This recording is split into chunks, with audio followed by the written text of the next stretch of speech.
All right, everybody, I think we're going to go ahead and get started.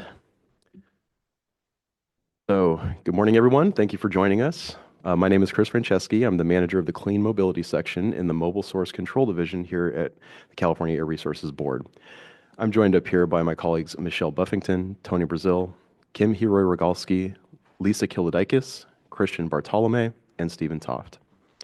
Today's meeting is being presented in a hybrid format, meaning participants can attend in person or remotely via Zoom. This meeting is being recorded, and a copy of this recording will be made available on our website within a few days. For those attending in person, the restrooms are located out the doors behind you and to the left. In the event of an alarm, please remain calm and listen to the instructions given over the intercom. If we are asked to evacuate the building, please do so by using the stairs and follow instructions from building security personnel. The primary evacuation assembly site for Cal EPA headquarters building is Cesar Chavez Plaza Park, located to the southwest of the building. And then once we get it all clear, we would then return to the room and resume the meeting. So I want to welcome those in the room and online to the Drive Forward Heavy Duty Vehicle Standards and Strategies workshop. We really want to encourage an open conversation today, so there's going to be time for questions, comments, and discussion throughout the presentation. And before we jump in, I do want to set a few expectations so we're all on the same page. Please be respectful and kind, and help keep the space comfortable for everyone. Listen without judgment or assumptions, and let people share openly.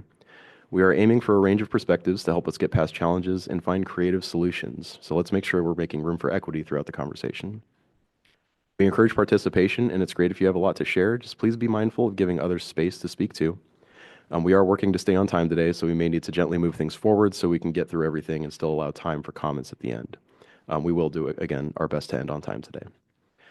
Because this is a hybrid meeting, when we open for comments, participants attending in person who wish to comment can raise their hands. John and Andy out here will run a microphone up to you. We will alternate between in-person and Zoom attendees. Participants attending remotely will need to use the raise hand feature on Zoom platform and unmute themselves when called upon. Please note that the chat feature in Zoom will not be available. When commenting, please introduce yourself first by stating your name and affiliation. With that, I'd like to begin and introduce Michelle Buffington, Division Chief of the Mobile Source Control Division, who will open us up and set the context for today's session. Thanks, Chris. And good morning, everyone.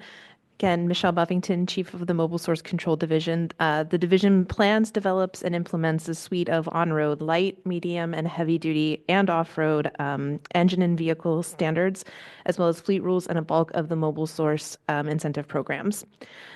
As Chris mentioned, this division values collaboration, equity, and innovation, and we have a deep respect for our responsibility as public servants to protect public health.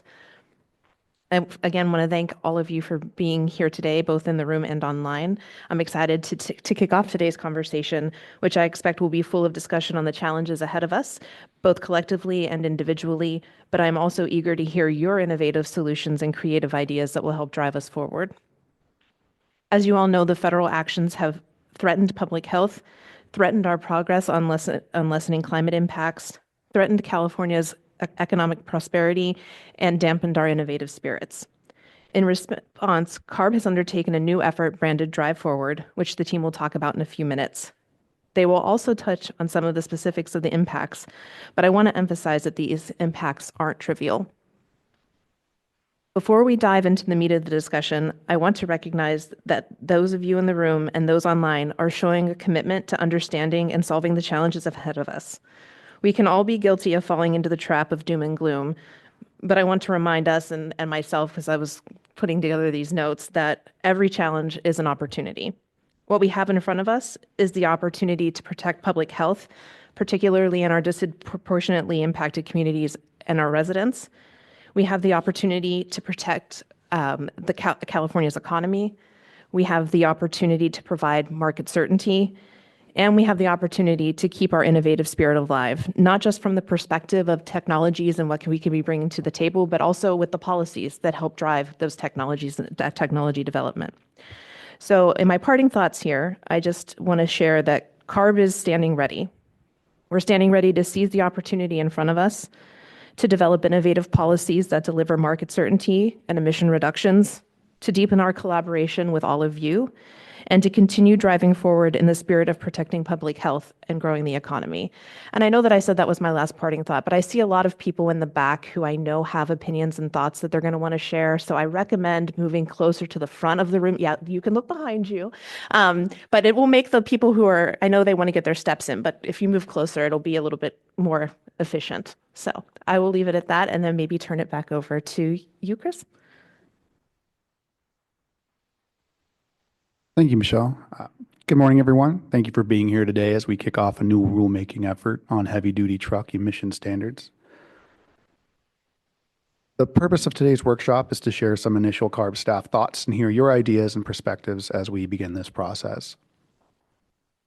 There will be time at the end of this presentation to discuss the topics we covered, as well as any other questions and comments you may have. To be added to the speaking queue, please raise your hand. For those joining through Zoom, click Participants and then click Raise Hand. For those on the phone, press *9 to raise your hand. All attendees will remain on mute until called on during our Q&A sessions. If you're called on, please unmute yourself using the Zoom mute and unmute button located at the bottom left of your Zoom window. For those of you joining us on the phone, please dial *6 to unmute and unmute yourself. At the end of the presentation, we will open the floor for questions and comments. The built-in Zoom Q&A feature will not be used, but if you are attending via Zoom or phone, you may either submit your questions to us via the email address we provide or use the raise hand feature. When you are speaking, please share your name and affiliation before asking your question. And this meeting is being recorded. If you have any technical challenges, please contact Drive Forward Fleet at arb.ca.gov. That's fleet singular. We'll also drop the email address in the chat now. As a reminder, meeting materials are available on the website. The link to these materials will be dropped in the chat for reference. As we noted, this workshop will be recorded and the link will be available at the website listed here on this slide and in the Zoom chat. We're going to kick off this presentation by covering the California Air Resources Board's new Drive Forward initiative. Then we'll go over some background information about why we're here, what programs and regulations we have in place currently, and why more action is needed. We'll also discuss current emissions reduction technologies, and then we'll start walking through some potential regulatory frameworks for manufacturers, fleets, and other entities, teeing up points of discussion on each and stopping for any questions, comments, and for you to give us your feedback and thoughts. Finally, we'll conclude with our next steps, tell you where you can provide written feedback, and go over our outreach plan. I'll now pass it over to Lisa Kilodikis to cover the Drive Forward initiative. Good morning. Thank you, Stephen. Good morning, everyone. I'm Lisa Kilodikis. I'm with the Compliance Assistance and Outreach Branch here at CARB. So thank you for being here this morning, and I'm happy to share information about CARB's Drive Forward initiative. But before I get into the new initiative, I'd like to provide some background about how we got here. Despite federal actions targeting 3 of our Clean Air Act waivers, California is not backing down from its goals to protect the health and welfare of its residents. On June 12th, Governor Newsom signed Executive Order N2725, reaffirming California's commitment to deploy zero-emission vehicles and technologies to improve air quality, especially in communities disproportionately impacted by air pollution. The Executive Order calls on state agencies to assess additional actions to advance zero-emission vehicle adoption, such as consumer protection strategies, infrastructure planning, voluntary efforts, and local partnerships. It directs the California Air Resources Board to develop new regulations consistent with state and federal law that reduce emissions of greenhouse gases, criteria pollutants, and toxics, which will serve as an additional measure to build on existing regulations or as an alternative measure for clean technology advancement. Those potential new regulations for heavy-duty vehicles are the focus of today's workshop.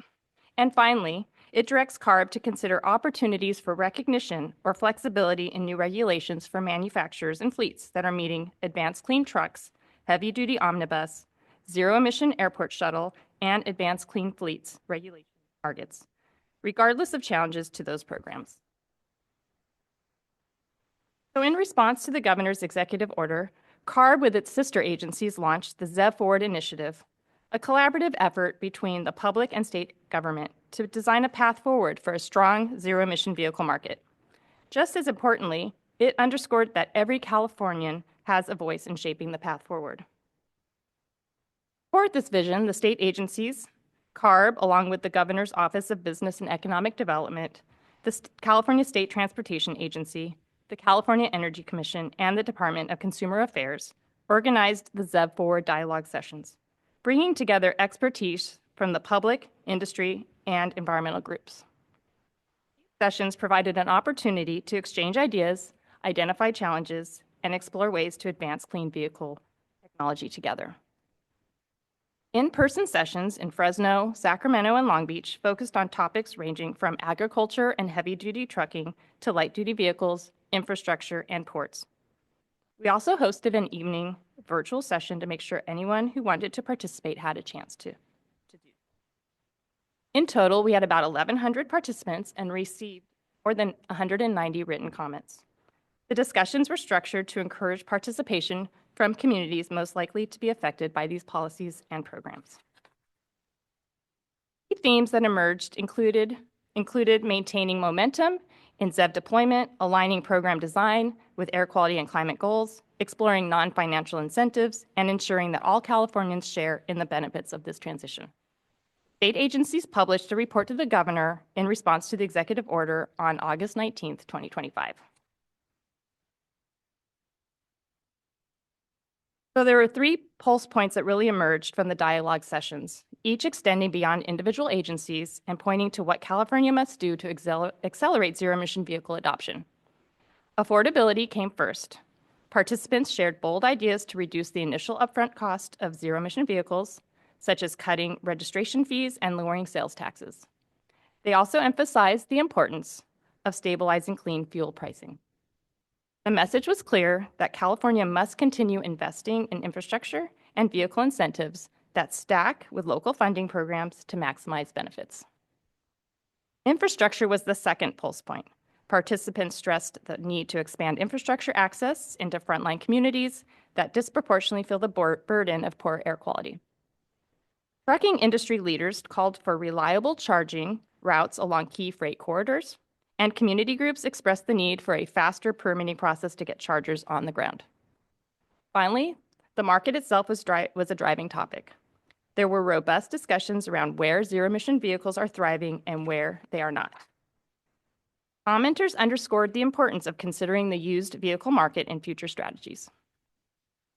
Across the board, there was consensus that California must keep backing those who are ready to invest in a cleaner future, even in uncertain times.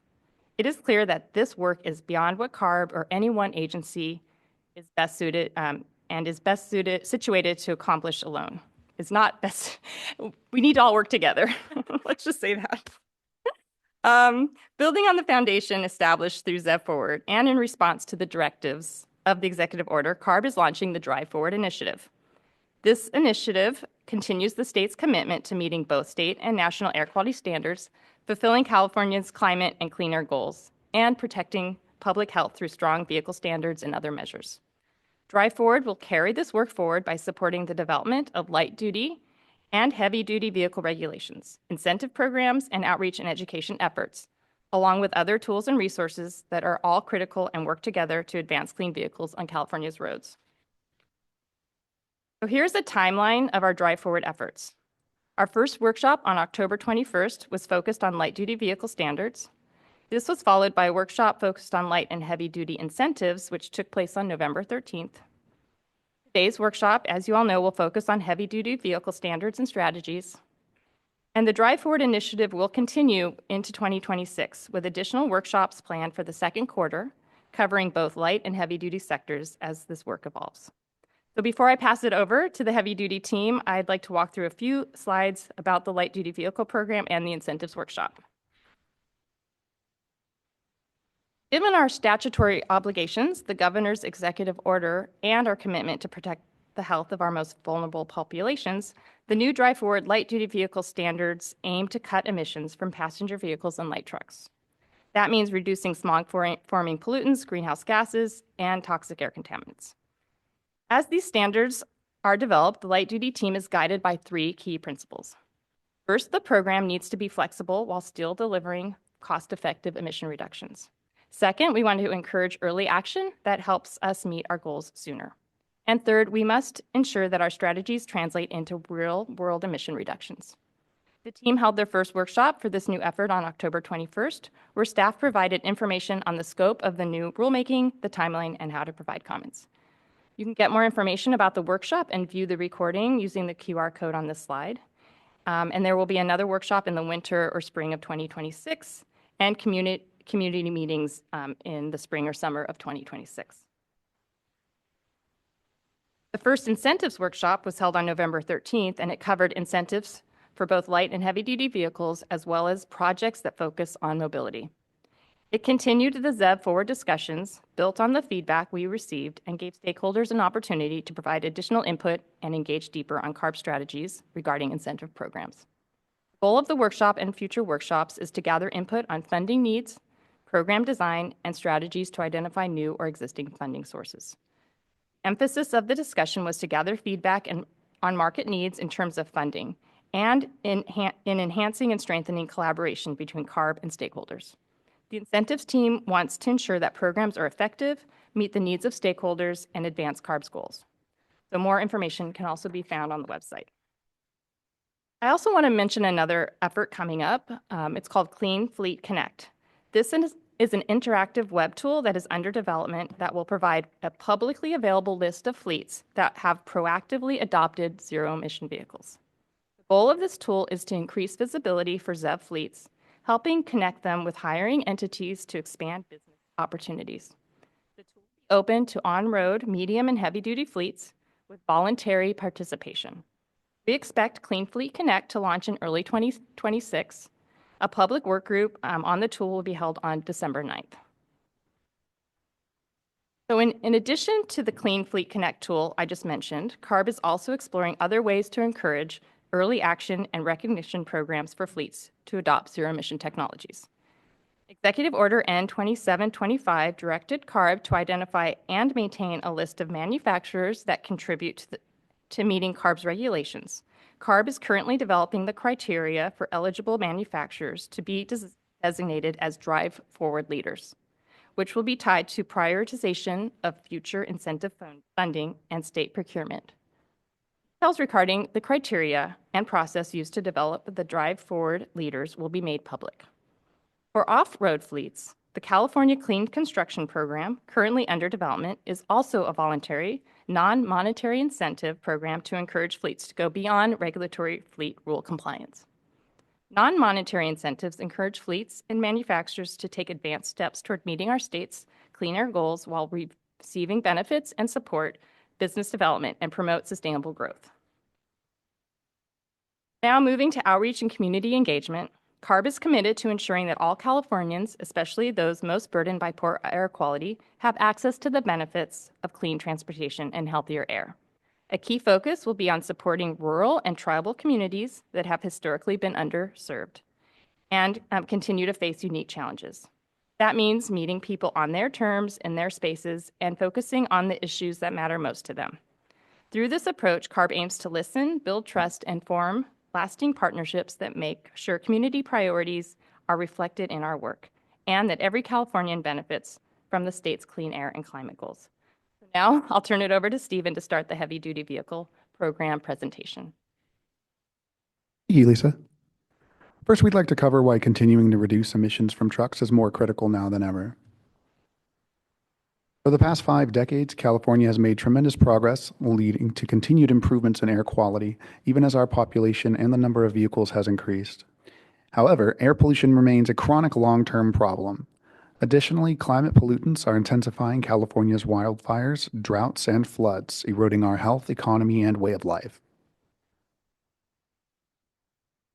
Despite the progress made over the past decades, California continues to have the worst air quality of any state in the nation due to its unique geography, high population, transportation lanes, and large shipping ports.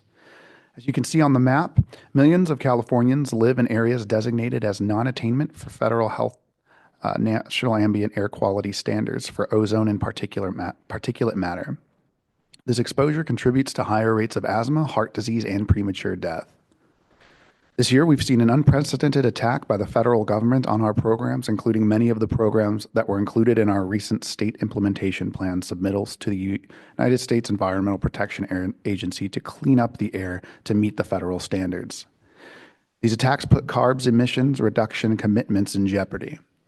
As one key example, the emissions reductions needed from the 2018 base year in order for the South Coast Air Basin to attain the 70 parts per billion ozone standard in 2037 was around 290 tons per day of NOx, of which around 30% was from on-road medium and heavy-duty vehicle measures.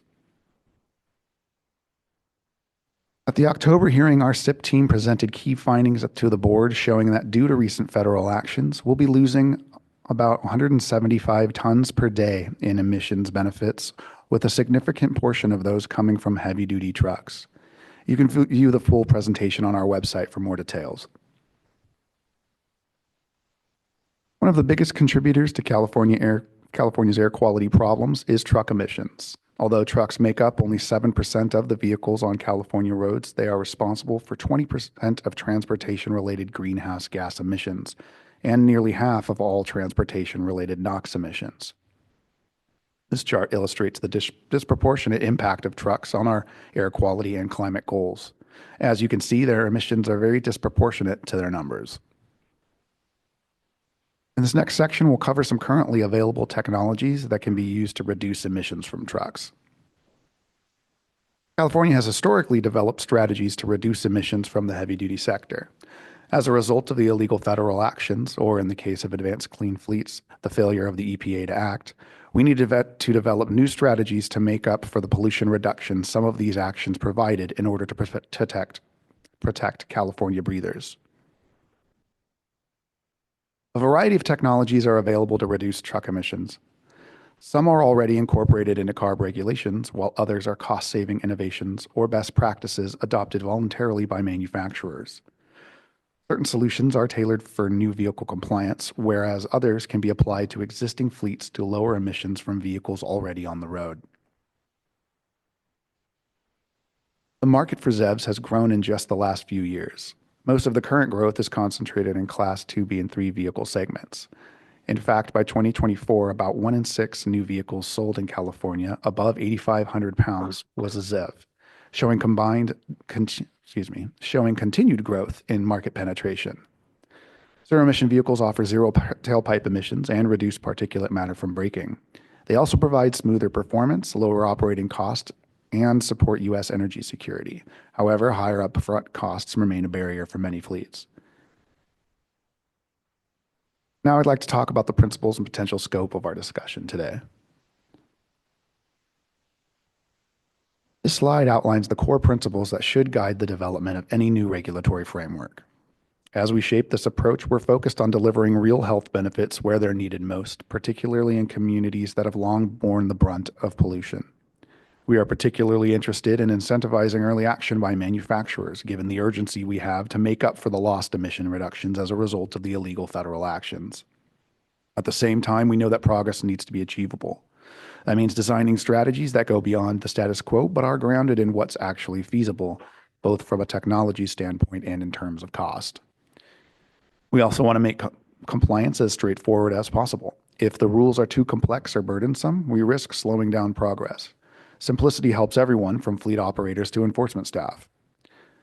Fairness is another key consideration. A level playing field means ensuring that no one, whether a small business or a large operator, is unfairly advantaged or disadvantaged. That's essential for both equity and for broad support. We're particularly interested in incorporating stakeholder ideas for meaningful incentives for early action. And finally, we're being mindful of ripple effects. We want to avoid any unintended consequences. CARB also strives to seek and incorporate community feedback to ensure reductions occur in communities most impacted by air pollution. Assembly Bill 617 directs CARB to focus on community-level solutions, especially in areas that bear the brunt of pollution. These overburdened communities are often located near major transportation corridors or freight hubs. They are not just asking for change, they're demanding swift and tangible action. Transportation and freight emissions are top of mind, and communities want to see visible progress. The Community Air Protection Program is focused on reducing exposure and improving public health in communities most impacted by air pollution. Blueprint 2.0 is CARB's statewide strategy and implementation guidance to reduce harmful emission and exposures to air pollution in communities most impacted by poor air quality. Community Emissions Reduction Programs, or CERPs, and the Community Air Protection Program focus on reducing cumulative exposure to air pollution in individual communities. Criteria Pollutant and Toxic Emissions Reporting implements statewide annual reporting of criteria air pollutant and toxic air contaminant emissions data from facilities. CARB provides community air grants to community-based nonprofit organizations and California Native American tribes to build local capacity, improve air quality, and support community participation in the Community Air Protection Program. As we evaluate potential strategies, we're committed to doing so through a racial equity lens. That means not only quantifying emissions reductions, but also evaluating how proposed actions affect historically marginalized groups. We're committed to working in partnership with communities throughout this process, actively seeking input, listening to lived experiences, and incorporating feedback into our strategies. This slide outlines the scope of the rulemaking effort we're discussing today. We're exploring a focus on vehicles over 8,500 pounds gross vehicle weight rating operating in California, ranging from delivery vans to big rigs. At our previous listening sessions, suggestions were brought forth by the public that would affect manufacturers, owners and operators, and entities that hire truck services, so our discussion today will touch on these concepts. I'd like to pause here for any comments or questions pertaining to the background, principles, and scope that we've just covered, after which I'm going to turn it over to Christian Bartolome to cover the manufacturer concepts. Okay, and I think at this point we'll pause for about 10 minutes or so to take some questions in the room. First, if anybody has any questions or comments on this background stuff, and then we'll move to Zoom.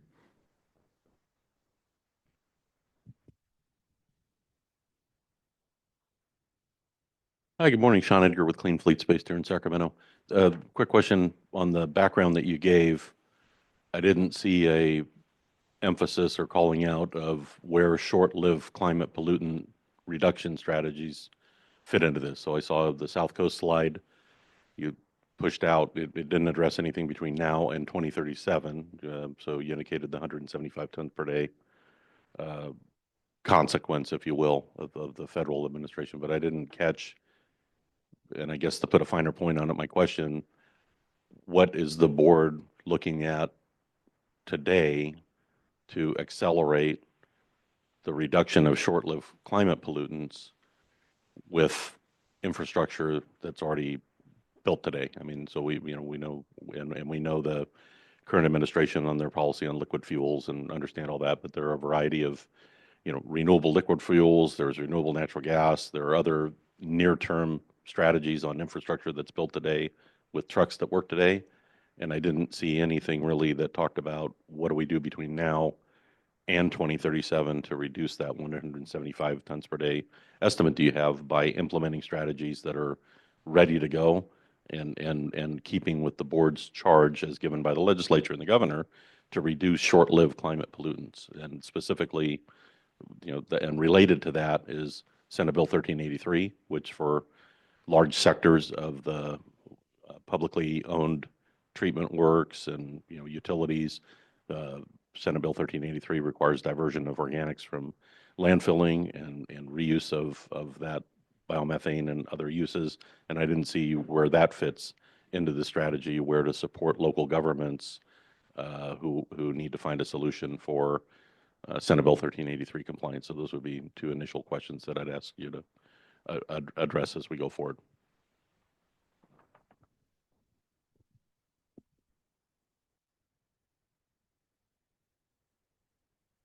I can hop in on that if, okay. Hey, Sean, very nice to see you, and thanks for the questions. So today's workshop is really focused primarily on vehicle and engine regulations and fleet regulations for light and heavy-duty on-road vehicles. What we certainly agree with you that short-lived climate pollutants are super important, and there's like whole programs at CARB aimed at trying to cut methane, black carbon, but we just don't have the people here today who are focusing on that. But if you want to learn more about that, I'd be happy to pass your contact information on to the folks that are working on that. I know there's a whole group in the research division that that works on short-lived climate pollutants and has a whole program on refrigerants. Refrigerant, I guess there is one linkage. So and Christian's going to talk about the manufacturer standards for heavy-duty vehicles, which include criteria pollutants and greenhouse gases. And the phase 1 through 3 standards for greenhouse gases did include an element for refrigerants aimed at cutting refrigerant leakage because they are really powerful global warming. They have a really high global warming potential. And so as we look at the federal government looking at gutting their entire climate program and undoing endangerment finding for greenhouse gases, CARB needs to look at what we can do to try to offset that harm. And so short-lived climate pollutants that come from heavy-duty vehicles would certainly be part of that. Thank you for the question. And All right, not seeing any other hands raised. We could go to some hands online.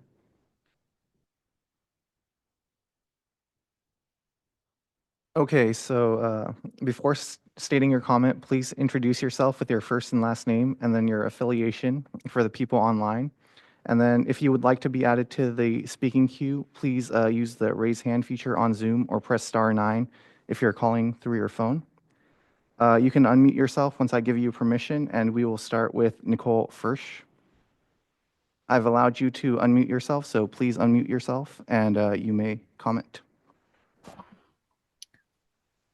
Hi, I'm Nicole Furch. I'm with Connect Deep. I actually didn't have my hand up or anything. I'm sorry if I accidentally did, but I actually do not have a question at this time. All right, thank you. We will then move to Michael Pimentel. I will give you permission to unmute yourself, so please state your first and last name and then your affiliation, and then you may comment. All right. Well, folks, good to be with you this morning. Michael Pimentel, I'm the executive director of the California Transit Association. We represent 220 member organizations statewide. That includes 80 transit and rail agency members. Had some general questions about focus and approach to the conversation we'll have throughout today. And I think one thing that would be clarifying at this stage is as we go through these concepts, is there consideration for these concepts or potential regulatory strategies applying across public and private sector fleets and here I mean the fleet owners, as well as to the technologies that they are purchasing? And I ask that question because certainly as we go through some of the concepts, I think there's some additional considerations for the public fleet owners that would be germane for us to explore. Additionally, just one thing I want to flag at this early stage, particularly as we're about to turn into manufacturer concepts, over several rounds of regulation with CARB in recent years, we've often found that regulations that can apply to transit buses in particular are challenges for the market, challenges primarily for the manufacturers who I think have significant concerns about having to develop standards or technology that are specific to California, given the very limited purchases that are taking place in the state in a given year or over a longer time horizon. And so just to kind of presage what may be a conversation that I have as follow up with all of you, would ask that be something that is taken into consideration as we move through these discussions. And so thank you for holding the forum. Look forward to that feedback on that public versus private sector consideration that I just raised. Thank you.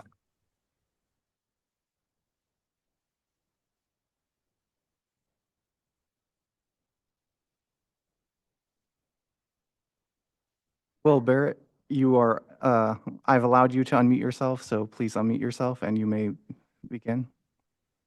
Thank you very much. This is Will Barrett with the American Lung Association, and also really want to appreciate the opportunity here.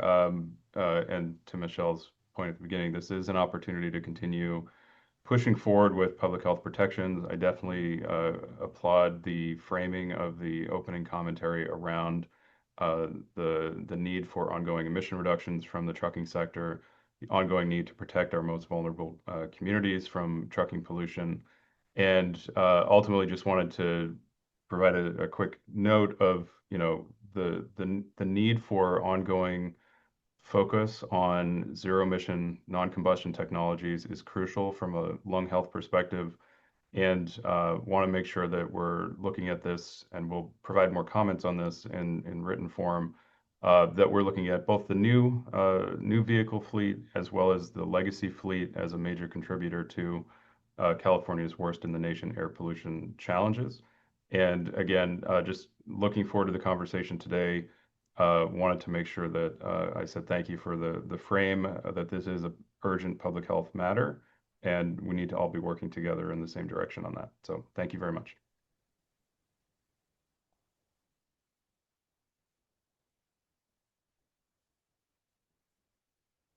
Mike McCarthy, I've allowed you to unmute yourself. Please unmute your mic and you may comment. Good morning.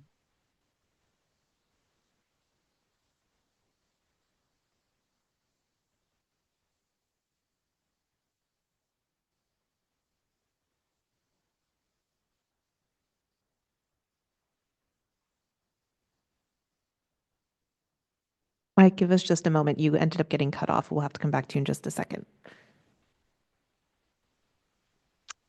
Good You morning. should have permission now, Mike. Can you hear me? Well, good morning, Mike Yes, now we McCarthy. can. Good morning, Mike. Yes, Mike McCarthy, Freight Communities Action Coalition. We're a Cycle 5 monitoring air grant recipient from CARB, working to implement Assembly Bill 98 truck route standards in Western Riverside County. And my comment is that this framework and the set of frameworks that are sort of the window of discussion right now are a little bit too narrowly focused, in my opinion, on tailpipe emissions and not enough focused on emissions demand management and mode shift strategies. We need to be providing opportunities to change where the spatial allocation of emissions is within this framework. Reducing VMT of freight vehicles should be a goal or a possible goal. We should be looking for efficiency. We should be looking for avoiding exposures near communities, and we should be making sure that we allow opportunities for credit for allocating modes outside of trucks, e-trikes, other options for fleets to meet their goals, but not necessarily have to implement trucks. So reducing the number of trucks on the road should be an option here, not just the number of, not just the number coming out the tailpipe, but also the number of activities taking place. That would be my goal for increasing the universe of options that we're exploring instead of just thinking about it in terms of what's coming out the back end of the vehicle. Thank you so much for your time. Your comment. Tom Krasen, I've allowed you to talk. Please unmute your mic and you may comment. Hi there. My name is Tom Krasen, and I'm with the California Groundwater Association. Our particular industry, we've got some real challenges in that air is very important, but so is water. In our industry, we only have about 500 water well drill rigs within the state of California. And we get daily calls from people that are out of water. And water is important. I mean, the first day you're out of water, it's an inconvenience. But if you don't have water for 3 days, it could be devastating for any family. We do have some challenges that our drill rigs that we have are fully loaded. And there isn't any additional room. If we put batteries on our rigs, we would have to take other things off, but then we wouldn't be able to go and drill. And also, when we're on a a home site, it's usually a rural piece of property. So we're not near any charging stations or things like that. And we can't get up and move the rig to go and recharge if we had batteries on it. And those we have to remain on site while we're drilling because we have equipment that's down in the hole and everything else. So I guess one of our challenges for us is that water is just as important as air. And we're trying to figure out how do we fit into the total concept, especially when we can't convert our water well drilling rigs to electric. And we have been in contact with different manufacturers, and they don't know how to go and do it either. So we're really kind of hitting a stalemate. And I don't know whether our particular industry at some point can be considered an essential emergency service. So I'm just, I guess I'm just kind of throwing out that question. I'm a small-time contractor. We only have 8 people. We have a drill rig. The drill rig costs us over $1 million for one truck. I'm not in a position to buy another $1 million plus vehicle that has less capacity. But so our industry is in a lurch. But once again, we only have about 500 water well drill rigs in the whole state, but yet we service thousands and thousands and thousands of people. So thank you for taking my call and my comment. Thank you for your comment. We do need to move on in the presentation. We're going to take the next 3 commenters' hands who were raised on Zoom, and then we'll move on. Please save your comments for the end. We will open it back up a couple more times for discussion.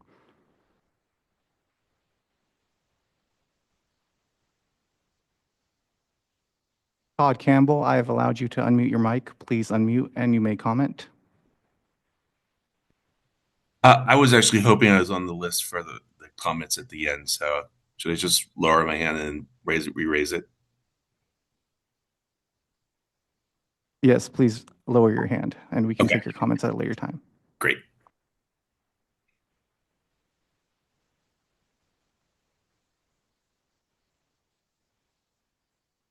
Kevin Fairweather, I have allowed you to unmute your mic. Please unmute yourself and you may comment. Good morning. Can you hear me? Yes. Great. Thank you for hosting this. My name is Kevin Fairweather. I'm with In-Use Solutions. And the question I have is directed towards further educating the general public with the migration from combustible engine and power systems to zero emission. And I think it would be good, as I run into it right now, for the Air Resource Board to publish any type of case studies and results on the effect of increased electromagnetic pulses to the biological physiology and what sort of effect that could have. I know that there are many communities that are already looking at the installation of BESS systems or the battery energy storage systems within their communities. And they're very concerned of what that could do to the general health of those communities. That's both metropolitan, suburban, as well as our rural and tribal communities that I think we might be able to disclose some information for that type of concern. Along that same line, curious what the sustainability of battery or fuel cell devices have. Historically, the legacy power systems, you could take an engine block, if you would, and rebuild it for a couple of generations, and that raw material wouldn't have to go to the ground. It could stay in use and last for a long time. So wondering how that type of concept of the legacy engine systems compares with the sustainability and life expectancy of a battery or other fuel cell devices. And then finally, the type of disposal or reusability of the critical minerals that are needed to manufacture fuel cells or batteries to discharge into a power system or a drive train. Want to know if what type of plans there are of recyclability, or what sort of disposal methods are going to be used that are safe for our communities, especially our disadvantaged and vulnerable communities. Thank you. Thank you for your questions. Nicole Rice, I've allowed you to unmute yourself, so please unmute yourself and you may comment. Yes, thank you. I appreciate that. So Nicole Rice, president of the California Renewable Transportation Alliance, and I actually have a question for staff.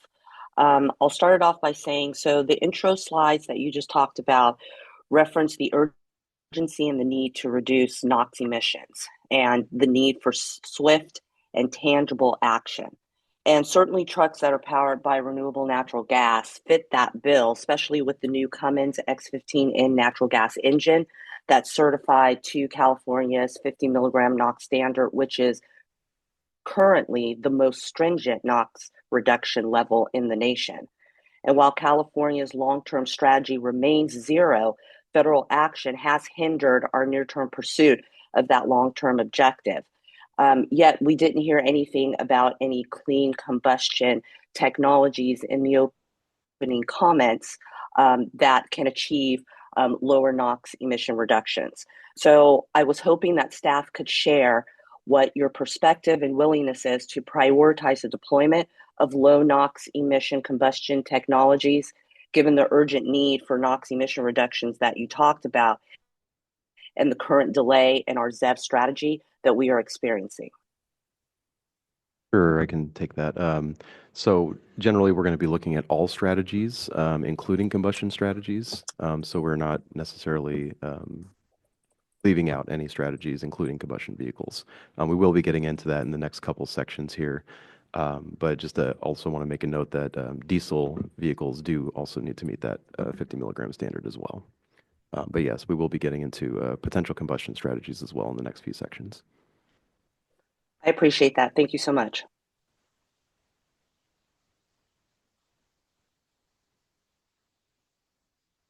Okay, I think we'll go ahead and move on to the next section. So we'll turn it over to Christian Bartolome to start with the manufacturer concepts. Thank you, Stephen. So I'm Christian Bartolome of the Mobile Source Regulatory Development section, working on regulations for heavy-duty trucks and off-road engines. This slide here provides an overview of recent regulations impacting pollutant emissions for heavy-duty engines. In 2020, the Low NOx Omnibus rulemaking, CARB adopted more stringent limits on NOx and PM emissions, effective with model year 2024. Adding new low-load test cycle to better control real-world emissions, strengthen warranty and useful life, and amend in-use testing provisions to ensure trucks stay clean in use. And then in 2022, US EPA finalized the Clean Trucks Plan NOx regulation, a similar regulation restricting emissions on a national basis beginning in the model year 2027. On January 6 this year, US EPA granted California a Clean Air Act preemption waiver for the omnibus regulation. But in June this year, the federal government took actions targeting California that purport to disapprove US EPA waivers for the heavy-duty omnibus regulation and other approved programs. CARB firmly disputes the legality of those actions and has filed suit against those actions. Consistent with the CARB policy regarding matters pending before courts, we will not be discussing this challenge or taking questions on the litigation during today's presentation. In response to federal actions, CARB adopted the emergency rulemaking in September of 2025 to clarify that regulatory provisions previously granted by US EPA waivers will remain in force. This next slide here provides an overview of GHG standards for heavy-duty engines and vehicles. In 2009, US EPA Administrator made an endangerment finding for greenhouse gases, including carbon dioxide, finding that GHGs in the atmosphere threaten public health and welfare for current and future generations. US EPA adopted progressively more stringent phases of the GHG standards for heavy-duty engines and vehicles. The federal Phase 1 GHG standards adopted in 2011 applied to engine and vehicle manufacturers beginning with 2014 model year. These manufacturer standards applied to Class 2B to 8 heavy-duty trucks and engines, everything from pickup trucks to the largest big rigs. The Phase 1 standards drove the use of off-the-shelf technologies like low rolling resistance tires, improved aerodynamics, and reduced idling and engine friction reduction technologies. The federal Phase 2 GHG standards adopted in 2016 applied to model years 2021 through 2027. The Phase 2 standards encourage the use of more advanced technologies like engine, transmission, start-stop, and powertrain hybridization and driveline improvements. The federal Phase 3 GHG standards adopted by EPA in 2024 included improved GHG standards for 2027 and later model year engines and vehicles. The Phase 3 GHG standards were technology neutral, performance-based, and would reduce emissions from a variety of vehicle classes by as much as 60% from Phase 2 levels by 2032. In August this year, US EPA proposed rescinding the GHG endangerment finding from 2009 and revoking all federal GHG standards. CARB submitted comments opposing the US EPA's illegal push to end federal responsibility for greenhouse gas emissions by overturning its 2009 endangerment finding, with CARB's chair calling EPA's proposal a stunningly sloppy and amateurish effort to sow doubt where there is no doubt. California still needs to make up for the emission benefits that may be lost due to two areas of federal backtracking. One is proposed revocation of the federal GHG emission standards that will increase emissions in California from out-of-state heavy-duty trucks that travel into California. And the other is the illegal and unconstitutional congressional resolutions targeting our programs. The next few slides will list a few preliminary concepts to consider to recover the lost benefits and provide additional benefits. We welcome any additional ideas and feedback concerning these concepts. CARB could consider aligning with EPA's current standards so that truck manufacturers would have one set of nationally harmonized standards for criteria emissions from heavy-duty truck engines. Another element is if EPA follows through on its plans to revoke its own heavy-duty GHG standards, California still needs stringent GHG standards for new trucks and engines.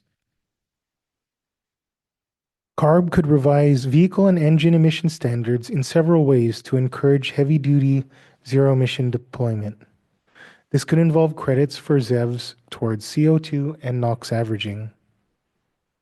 We are considering all opportunities for encouraging manufacturers to produce the cleanest engines and heavy-duty ZEVs as early as possible. However, CARB moves forward with the manufacturer standards, we must ensure that the standards results in real-world benefits, not just benefits on prescribed certification cycles. CARB's Omnibus and US EPA's Clean Trucks Plan NOx rules include two elements aimed at ensuring this.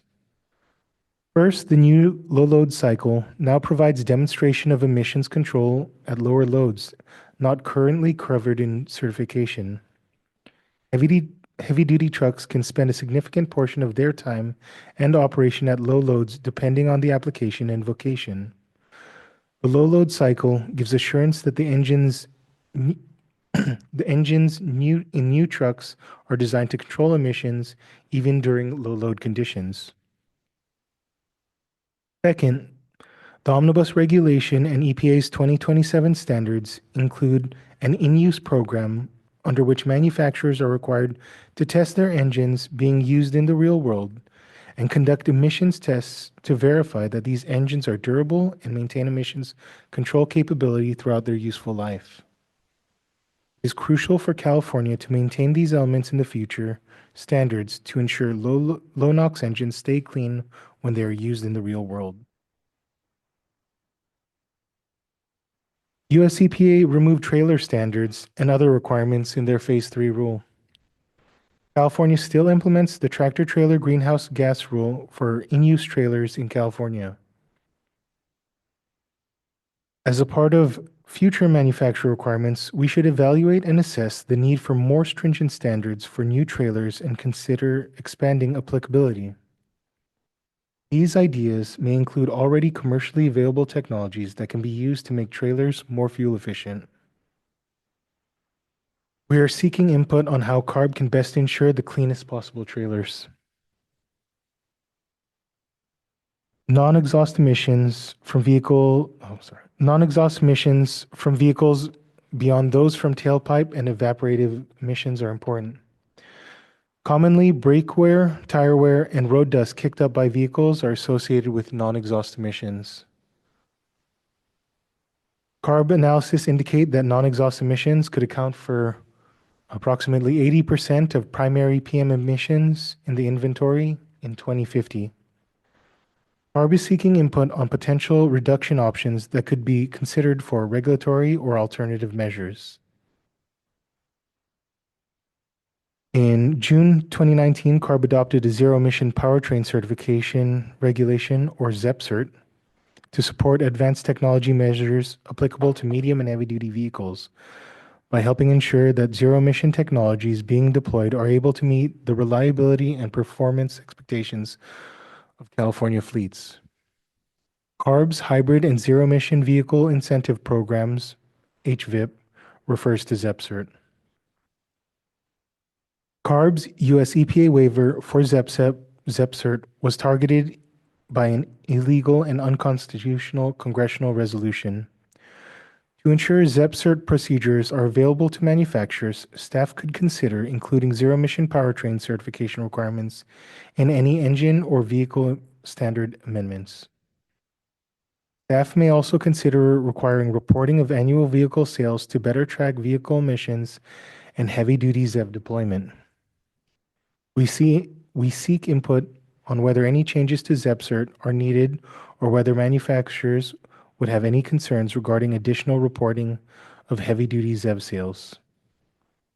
I'd like now to take a break to allow for any questions and comments on these manufacturer concepts before I hand it back over to Stephen. Okay, so same thing here. We're going to open it up for some discussion. It'll be a little longer this time. Again, taking comments in the room first and then online on Zoom, and we'll switch back and forth every 5 or 6 commenters or so. And just to want to remind everybody, there will be more time to chime in if we don't get to you today, especially those on Zoom, that we still want to hear from you. You can email us, and at the end of the presentation, there will be a QR code for an informal public comment docket that we have opened up. So if we happen to not get to you today, please submit your comments via those avenues. So yeah, let's go in the room first. Any hands? Not seeing. Oh, we got one over here.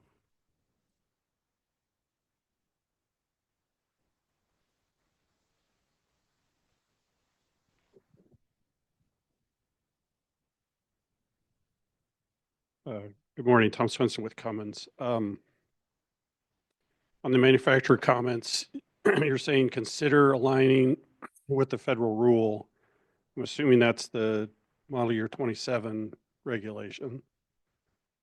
And if you weren't to do that, what would you do? What is the alternative to aligning? So yeah, we're considering aligning with what you exactly mentioned, the US EPA's 2027 rulemaking. Part of this workshop in this process is to also hear feedback on potential things that we could do. We don't have anything firmly set as alternative options from PA. CARB's omnibus rulemaking is fairly similar to the EPA's rulemaking.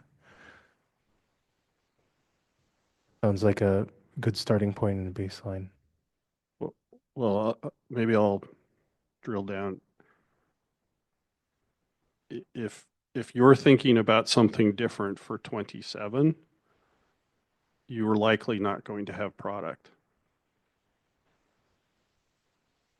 So I just maybe want to chime in, and Kim, maybe you have something to add. So the rulemakings that we're talking about right now are very future looking, right? So this is our very first workshop. We're really just exploring ideas with you all, right? We'll have to have many more public discussions. This isn't going to be in front of our board for a few years, right? Like we are kind of just kicking it off, right? So we're not thinking about what's happening in 2027, right? Like we're thinking a little bit further out and further down the pipeline. If we are able to pursue regulations, right? These are the types of regulations that we're talking about today, at least with respect to the engine standards, are ones that would require a waiver. And so what we're hoping for today and moving forward is thinking about how we can take what is currently at our disposal, which is the federal standards, build upon them, work with you all to help make sure that we stay on a trajectory that hopefully in new times, we would be able to be in alignment with the federal government. We're able to make sure that we're also making progress, right? You all are investing and innovating in your areas. And so we want to make sure that we are helping provide that market certainty for you, not just in 2027, which you're hopeful, like where we would hope we'd have some of that from the federal government, seeing as we are not in a position to implement our standards right now. But that there's a point on the horizon, right, for us to all be aiming towards. And so I don't know, Kim, if you have anything you would like to add to that, but I just wanted to maybe temper the expectations that these aren't rules that are going to be in place in 2027.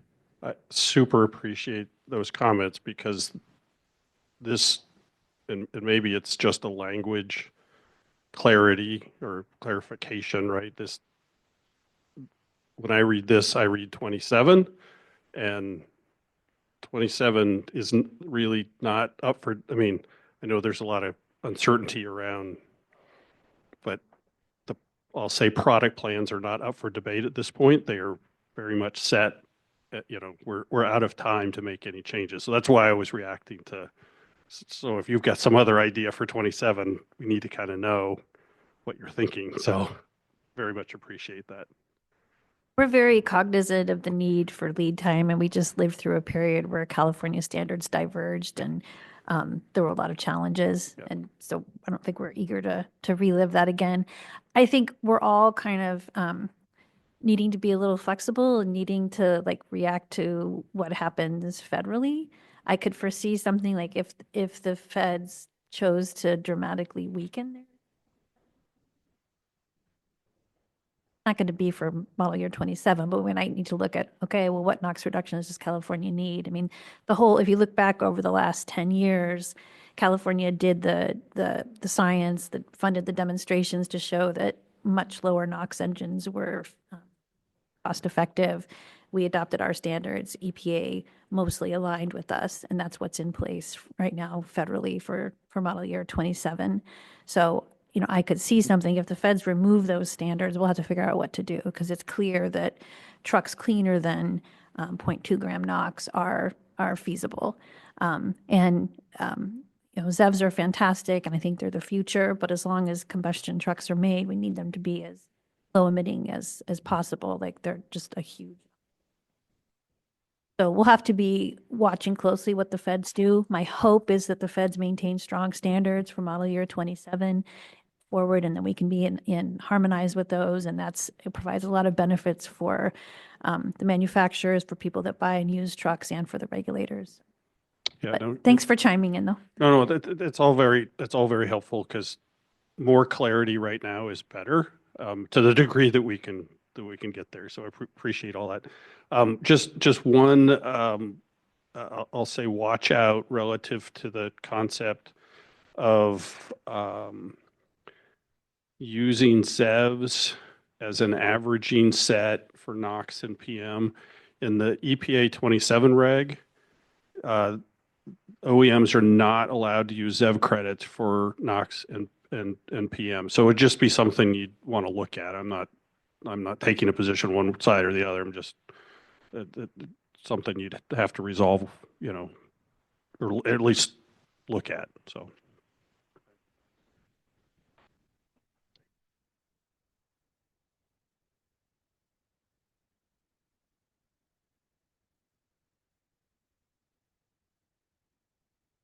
Hello, John Costantino. Question. I heard, I heard Michelle say regulations with an S. It talks about a board item, singular, and regulatory language. I'm just trying to figure out, are all these things going to be separate rulemakings like ACT, ACF, omnibus, or where is CARB thinking on the number of different avenues you're going to pursue? Thanks. If Tony Brazil, I'll go ahead and chime in. Yeah, I think all of the above are possibilities. I mean, when we're looking at strategies that would primarily affect manufacturers versus strategies that might affect other groups, those kind of intuitively have to be separate.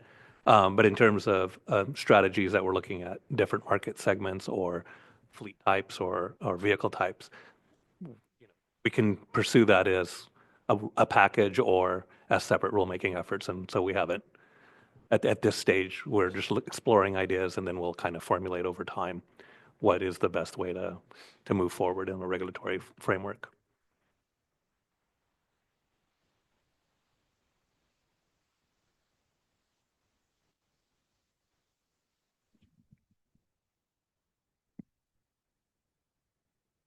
All right, looks like maybe I'll go first, and then maybe we'll go back over there. Tom Van Heeke, Senior Policy Advisor, Rivian Automotive. We manufacture Class 2B electric vans and pickups and SUVs.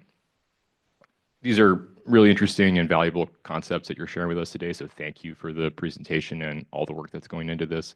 So in that spirit, I'll offer just a couple of quick conceptual reactions from Rivian's point of view.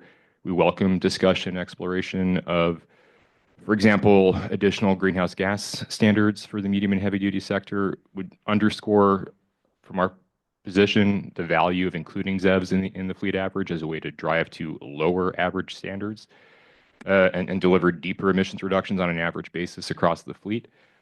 We just also stress from our position that there is significant compliance value for the industry as a whole. If those ZEVs, if those credits that are generated by ZEVs are fully fungible across all weight classes in the medium and heavy duty sector, and so we just offer that as a concept for consideration as CARB continues to explore potential greenhouse gas standards for the sector. I'll leave it there for now, and we'll probably have more feedback on some of the fleet-focused concepts that you have coming up. Thanks.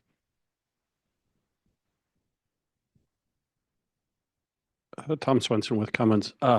So you would, in one of the slides, you talked about an ultra low NOx engine, and I was just, is there any sort of framework, at what NOx level, if you given sort of, how would you define an ultra low NOx engine? Is there any thought so far, or is that still TBD? That's still TBD. I mean, there was previously optional low NOx standards, and now US EPA has even lower standards. So the ability of like lower than what's actually required, like on the EPA level, those might be considered ultra NOx, whatever is feasible. I also would just recommend, like, if you have feedback on what that should look like, this is a great opportunity. So is public comment. And John, to your comment about combined rulemakings, I know that Tony responded, but also if you have thoughts that you'd like to share about whether or not that is working or not working, because I know we've tried other approaches, also great opportunity to kind of share thoughts on that. Thanks. And we'll go ahead and take one more comment in the room and then jump to Zoom. Hi, thank you. This is Guillermo Ortiz with the Natural Resources Defense Council. I think one of the things I wanted to reiterate is an emphasis on, and I think it was included in the framework, on harm reduction. We know that between the Class 2B through 8 space, electrification is happening at different rates depending on the market. And so what we should hope for California is to understand those different rates of electrification and the conditions that shape them in order to drive those emissions reductions in the key areas in California that are struggling from this air quality issue that we have sustained for decades. And so what that means is pushing for electrification as our North Star goal and immediately looking at what are the tools to get there, and then starting from areas that are looking at cost effectiveness, looking at feasibility, but also urgency has been mentioned before. What that also means is that to the extent to which combustion technologies continue to be on California's roads, that they are made as efficient as possible over time, especially with that urgency component. So, for example, class 7 and 8 spaces have been harder to electrify. I think we all know where the market and what the prices in that space have been, but looking at where are we getting real, tangible, immediate emissions reductions in that space as we prepare an on-ramp for a zero emission future in that space versus something like the 2B through 3 space, which is seeing a lot of success around electrification. And so continuing to support that, but understanding that these vehicle classes are having, various, have their own journeys to get to zero. And I think that's important as we start thinking of that short term coming up to that existing gap that's been made as a result of the actions of the federal government. So just wanted to reiterate that. Thank you. Okay, thank you for your comments. We'll go ahead and jump to Zoom. Are there any hands raised? Okay, Lynette Sapienza, I will allow you to unmute yourself, so please unmute and you may comment. Hi, Lynette Sapienza with Dome Partnership, representing Mitra EV. Thank you for this opportunity. I've been to most of these so far and really appreciate the discussions and the opportunity to comment. There have been a couple people who have commented on particularly the 2B and 3 space, which is primarily what Mitra works in and has done a lot of research as well in this space. So a lot of the comments I will make will be based on their national research and not just opinions necessarily. But one of the biggest concerns we have is I know people think that that space is kind of safe in a way, but we are watching OEMs drop out of that very quickly. And that is a huge concern with 99% of U.S. fleet operators actually being in that small and medium space that are operating 2B and Class 3 vehicles. And so we've seen GM BrightDrop drop out. We have seen Ford trying to decide what they're going to do with the Lightning. And that leaves a lot of uncertainty in this space. And I think the thought has been that these are on parity, that the total cost of ownership is fine. We don't need to offer a whole lot. But if that were the case, our manufacturers wouldn't be dropping out and leaving our small business owners in a lot of uncertainty. So, and I will comment more later as we get into some of the, opportunities in this space. But I think it's really important that we spend some time focusing on what to do to keep these manufacturers in this space. How do we help these small fleets overcome getting in to that initial space? Once they're in, they typically convert more of their vehicles. But that first vehicle, they're not looking at that total cost of ownership, and it's not enough to keep these manufacturers in that space. We need focus on keeping those incentives up, helping these small businesses get in, which will then keep our manufacturers in the space, allowing things that small businesses use like pickups. Infrastructure has been talked about. These vehicles tend to be able to run on the infrastructure that's out there or lower cost L2s and DCFCs than a lot of our bigger trucks. So, it's just something I'm hoping that this workshop and the board is really looking at of how do we continue to support our small and medium-sized business owners that are using 2B and 3 and the manufacturers that they need to keep that momentum going and the help they need to get into the space and stay there as a small business. Again, appreciate the opportunity to comment in here. Thank you for that. I know that we're definitely looking at what can we do as part of this Drive Forward initiative overall to continue, encouraging ZEV adoption and keep that momentum going. But we are, of course, looking for ideas as well. So if you happen to have any, please go ahead and submit them to us. Yeah, is it okay to comment on some of them now, or is there a different time during this? You can certainly give your comments now. We also have our Drive Forward Fleet email and our informal comment docket. So if you wanted to send something more structured, you could use those written avenues or feel free to speak on it now. I think we can do both. We have a very lengthy thing we can present that I won't read to you in here. But I think, what it's some of the points we have are really, increasing those incentive levels for the first set of EVs. Because once you get a small business owner in, the initial hurdle, overcoming that is really important. So maybe it's keep those incentives or offer a higher incentive for the first vehicle or two. And then it will become much more self-sustaining and you don't have to keep offering those large incentives, but they need something to get them over the hurdle up front. So it may be, like I said, the first couple of vehicles have a much higher incentive to get them in. What we've seen with our clients is once they're in, they're in. They keep buying more. They like them, they see the benefits to their business, but that first one is a really big hurdle. And then 2B pickup trucks are huge. I mean, that's what a lot of these companies run. And I understand there's a concern about, everybody on earth saying they have a business and getting a large incentive on a 2B. But I think there are some, really working to get some safeguards out there that are practical and enforceable, whether it's registration verification, your domicile confirmation, structuring, even third-party oversight, so that the vehicles these customers use can truly be part of the program to help them and still avoid the fraud that everybody is worried about. And then, getting more of these on the road. I know we want to see throughout all classes of vehicles, understandably, but these are vehicles that are working in your small communities that stay in those non-attainment areas all day long.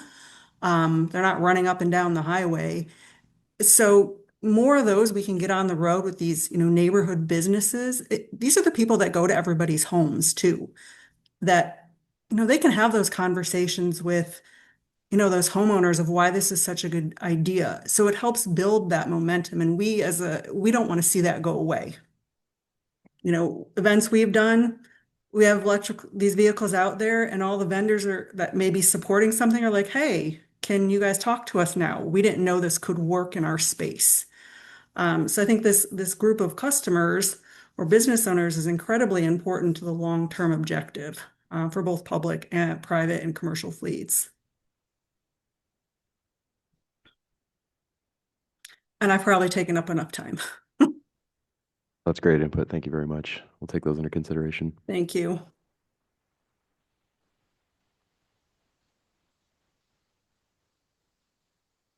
Ryland Lee, I've allowed you to unmute yourself, so you can unmute and you may comment.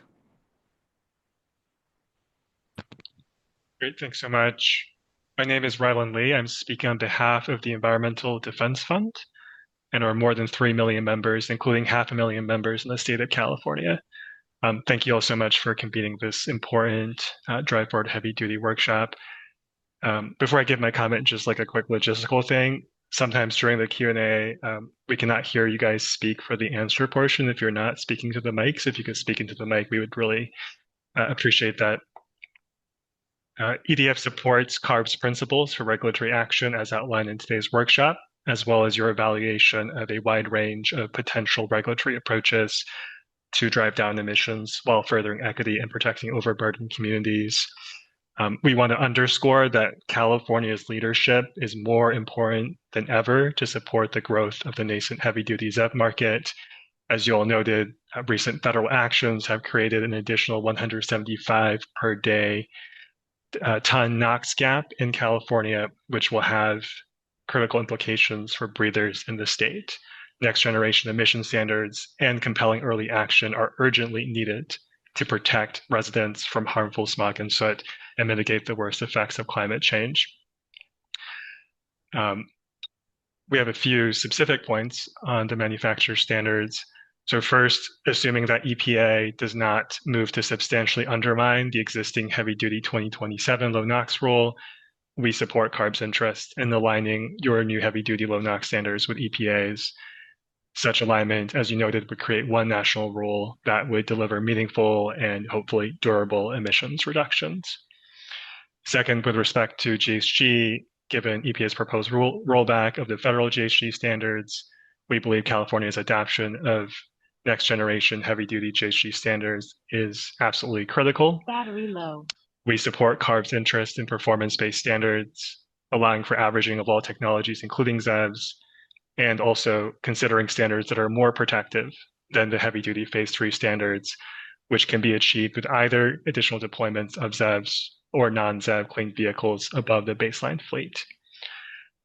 Third, and I know we're going to talk more about fleets in a bit, but we support alignment of the manufacturer standards with demand side standards to ensure sufficient demand for clean heavy duty technologies. We also encourage CARB to coordinate your heavy duty programs with the infrastructure related efforts at CEC and CPUC. Finally, we strongly support your adoption of effective early action standards that will stimulate early adoption of ultra-low NOx and ZEV technologies by both manufacturers and fleets. We also support appropriate alignment of any early action program with the state's financing and voluntary programs, including incentives, procurement, contracting, as well as the Clean Fleet Connect program. And this alignment should ensure that limited state dollars are being used to support those companies and only those companies and not other companies that are best aligned with California's environmental and equity goals. Thank you again for this opportunity to share our comments. EDF is committed to collaborating with CARB and with other stakeholders on these important efforts to reduce transportation pollution and protect public health. Thank you for your comment. We'll go ahead and take 3 more on Zoom, then open it back up to the room in case there's anybody, and then we'll jump back to Zoom if not. Christina Kubrin, I've allowed you to unmute yourself, so please unmute and you may comment.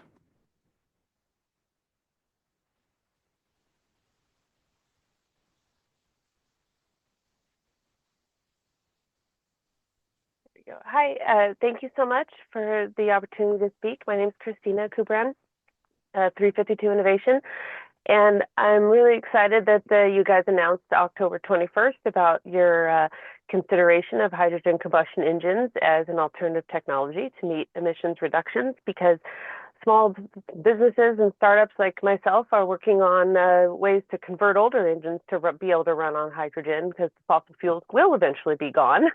And we'd like to keep our classic cars, you know? And so it also provides a big opportunity for small businesses that have small fleets to simply swap an engine instead of wholesale replacing their inventory, you know? And going back to the gentleman who talked about the water and the water drilling, solid state hydrogen storage, although it's still, you know, coming up, that's going to be a big game changer to where you can store hydrogen in within the molecule arrangements of, you know, solid materials like metal hydrides, and allow for storage on site remote areas while you're drilling a well, and then you can refuel your hydrogen combustion engine right there on the spot. So it's a technology that will benefit greatly for our state for rapid decarbonization. It provides a significantly lower cost way to enter into decarbonization and supporting those efforts. And I just wanted to say thank you for letting me speak to the advocacy of hydrogen combustion engines. And I know the 10 ppm that the Southwest Research Institute and Cummins were able to show with their Class 8 demo tractor, that was across the board NOx emissions. And NOx is fuel independent. It's based on temperature and time at that temperature for the nitrogen and oxygen to reconfigure. And so H2ICE can be a zero NOx engine for sure, because you change keep it out of the NOx formation range, and that's been possible. It's been shown to be possible with several different engine configurations recently. And so as the funding and the commercialization of H2ICE drives more money into the market, it'll definitely get towards a zero emission combustion engine. And so I think that's something that will bring a huge opportunity for small businesses to be able to help decarbonize without bankrupting themselves with wholesale inventory replacement. And you know, combustion engines will probably eventually just go away because it's simply less widgets per vehicle to manufacture an electric powertrain. But in the meantime, you know, we got a lot of engines out there, and that's a great alternative to help support decarbonization efforts. So thank you so much for your time. Christina Kubrin, 352 Innovation. Thank you for that. And if you do have some information that you'd like to share with us about especially interested in any studies that can support that the hydrogen ICE engines would be able to be zero NOx. Please send those to our comment docket. Absolutely. Thank you so much for that.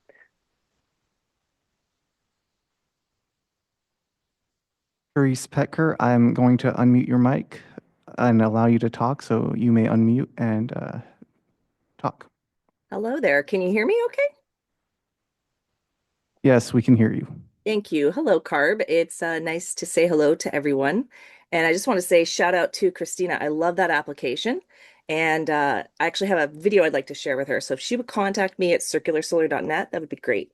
I wanted to comment on the slide that discussed about non-exhaust emissions, pollutants. So particulate matter that comes, let's say, from brake wear, tire wear, and whatnot. That's actually been something I've been really focused on for many years. I've done a lot of field R&D of capturing those emissions and breaking them down by Port of Oakland 880, and also breaking down NOx, a lot of NOx and SOx also from the port and whatnot. So I wanted to comment and let CARB know, actually the Air Board already knows a little bit about my project, that there is a product that I'd like to scale with California. All I need now is a pilot, such as in Sacramento or maybe in Alameda County. And but the other thing is that this supports electrification, autonomous EVs as well, because if you go to the circularsolar.net tab, there is a tab called Circular Solar Wind. And there's a, basically, I want to apply this to highway markings so that they also stay really bright and clean. And that's going to improve the safety of all vehicles. But it should help and support basically autonomous lane changes and more accuracy. And there's a lot of other things there as well. So I just wanted to comment and let CARB know that this is ready to go and to deploy in California already. And I first applied it in 2008. I was able to test all the environmental impacts. That worked out really well. And then all the testing I've done on my testbed octopus has been by the 880. And I even have a comparison of marine growth of the polluted runoff versus the cleaner runoff. And it's really effective. So thank you, and good luck on ensuring that we still have electrification of electric vehicles. They're so important to our environment. Thank you. Thank you for that comment.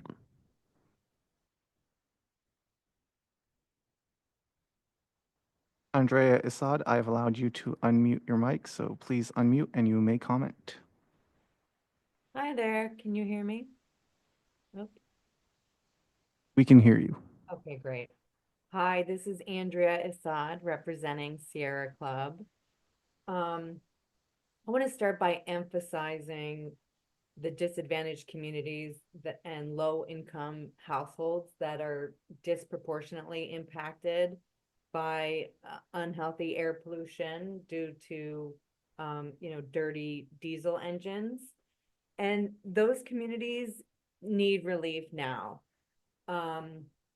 Sierra Club supports a multi-pronged strategy, and we really think it needs to be aggressive. One part of that strategy should focus on achieving the pollution reductions in those overburdened communities, and achieving attainment in South Coast and San Joaquin, focusing on the ports, the warehouses, and logistic hubs. So some ideas we strongly support include a statewide indirect source rule that focuses again on reducing pollution in those key overburdened communities around warehouses, ports, airports, and rail yards. We like the green zone idea that targets those pollution reductions in the overburdened communities that need it most. Also, last mile electrification, and especially, in port drainage. Andrea, Yeah. sorry to bother you, but could you speak up a little bit or come closer to the mic? Sorry. I'm sorry. Sometimes my microphone doesn't like different Zooms. Okay, I was just on last mile. Did you hear that? Can you hear me? Yes, we heard that. Okay. We're able to hear you. You just sound a little distant. So if Okay, there's anything you can do. I'm gonna speak up. Okay. That's much better. Thank you. Okay. So we support last mile delivery rules and also for ports. And just running through some other ideas we support quickly. I know some of my colleagues might be able to weigh in as well. Trailer efficiency we see as a fast and inexpensive way to cut fuel costs and emissions. And we strongly support early action programs and a criteria program that will bring California into attainment as quickly as possible. So thank you. Thank you for those comments. So I think I'll open it up real quick to the room, just in case anybody has any comments or questions. Looks like we got one here. Thanks. Sorry, one thing I did forget to share earlier, Tom Van Heeke with Rivian again. We understand that we're likely looking at, if CARB were to proceed and promulgate new rules and implementation somewhere, in the early 2030s, perhaps MY31, for example. With that in mind, I think I just want to urge CARB to consider the benefits of early action credits to incentivize early investment and early deployment and earlier emissions reductions, subject to perhaps a target that might come into force in MY31. We know that that model has worked in the past in programs like this, in regulations that look like this, and so that's a time-worn, proven method for achieving our shared goals, and we'd encourage consideration of using that tool again. You might imagine, for example, let's say the rule would start in 31. You could imagine allowing OEMs to earn early action credits in, say, the 5 model years leading up to that implementation year, but subject to a declining cap. And those credits would have the traditional 5-year carry forward. And that would, I think, limit the universe of credit generation, so you're not sort of flooding the market in the first year of implementation, while at the same time, I think, creating a very powerful incentive for OEMs to pull investment forward in time for the state to help achieve its goals earlier in time as well. So just wanted to share that concept for consideration. Thanks.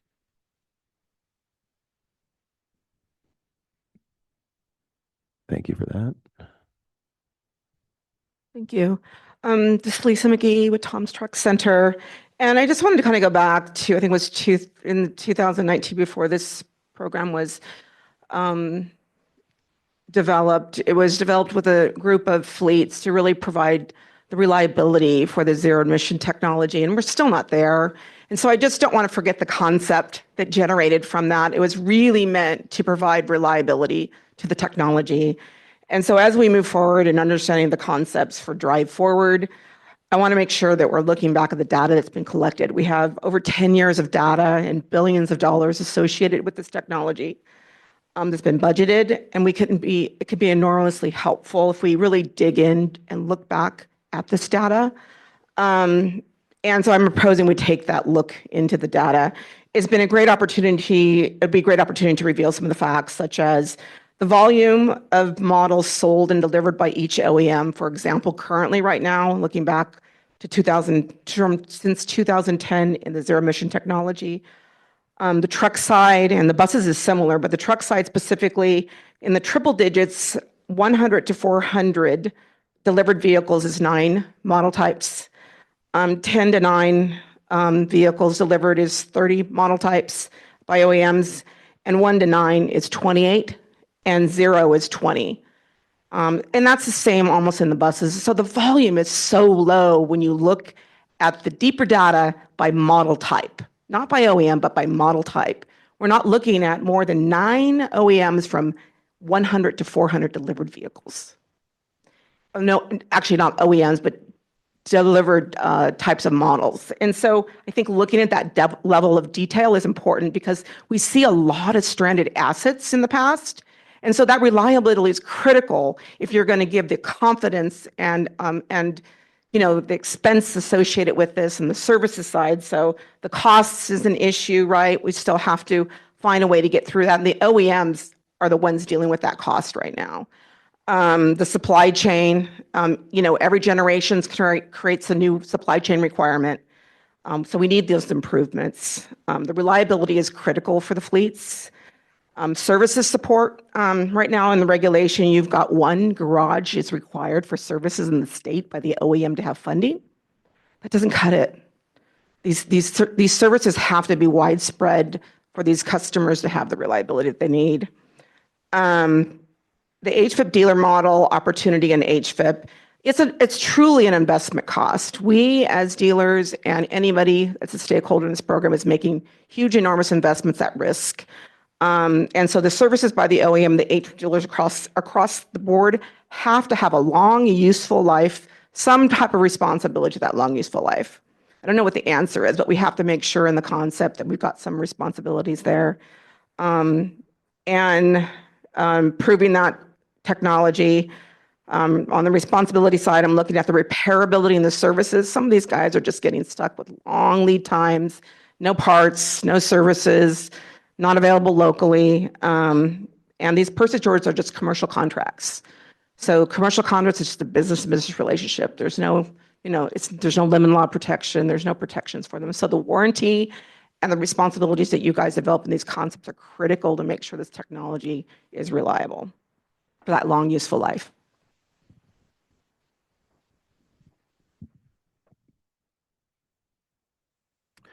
Well, thank you for that, Lisa. Seeing any other hands in the room? Oh, I'm sorry. Go ahead. Hello. Good morning. Josh Fiddick here from Hyundai Motor America. I'll start with the easy one regarding your question on reporting.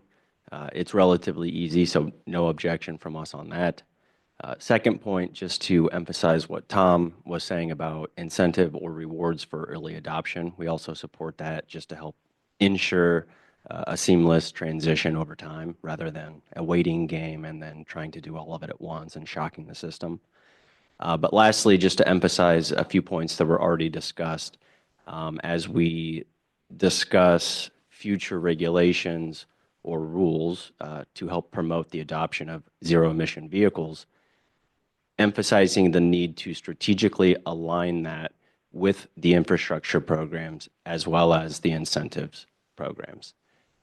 Those three pieces, and there are more like service and dealers and things like that. But those pieces need to all fit together in order to put that puzzle together and make it work.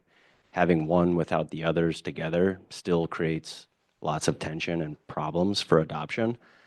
I know as we sit in other meetings and talk about the HVIP programs, when we mention uncertainty or the inability to get the funds or having to fight for them, if you're being mandated to go that route, and then it is very challenging to do that via some other programs, whether it's HVIP or finding access to infrastructure, it just complicates it more. So as we can make sure that we're aligning all of those pieces strategically with confidence, over time and have that long-term visibility and reassurance, that only makes it more helpful for, I think, everybody.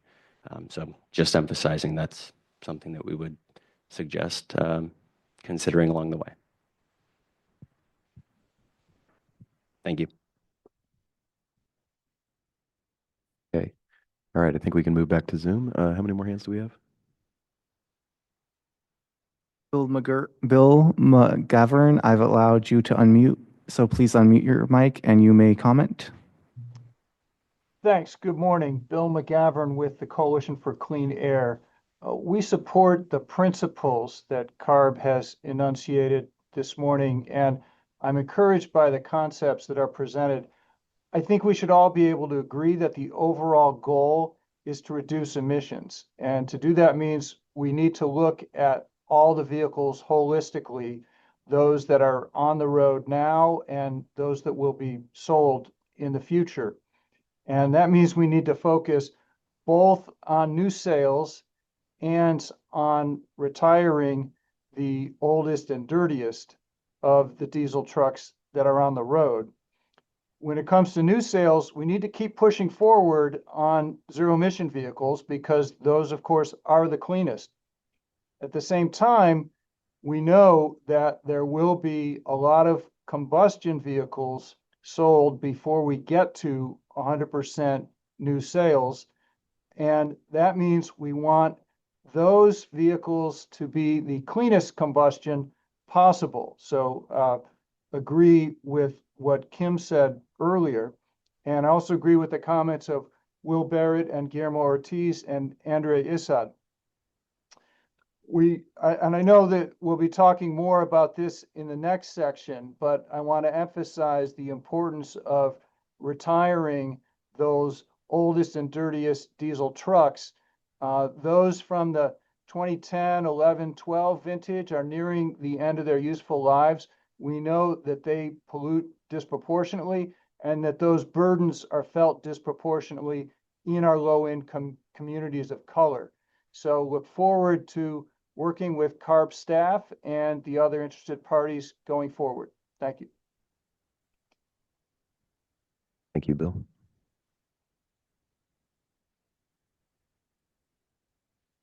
Ryan Kenny, I have allowed you to unmute your mic, so you may unmute and comment.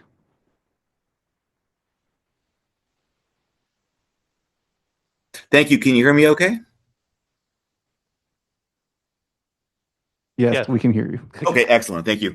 Yeah, I'm Ryan Kenny with Clean Energy, and I want to thank staff for acknowledging the need for the cleanest combustion technologies, at least for the near term. And, you know, part of the conversation today seemed reminiscent of the conversations, 5 or 6 years ago during the rulemakings for ACT and ACF. And I just would like to emphasize to staff the need to include an "and" strategy with zero emission trucks, heavy duty trucks, and to socialize that and include that prominently in these workshops and the rulemaking processes going forward.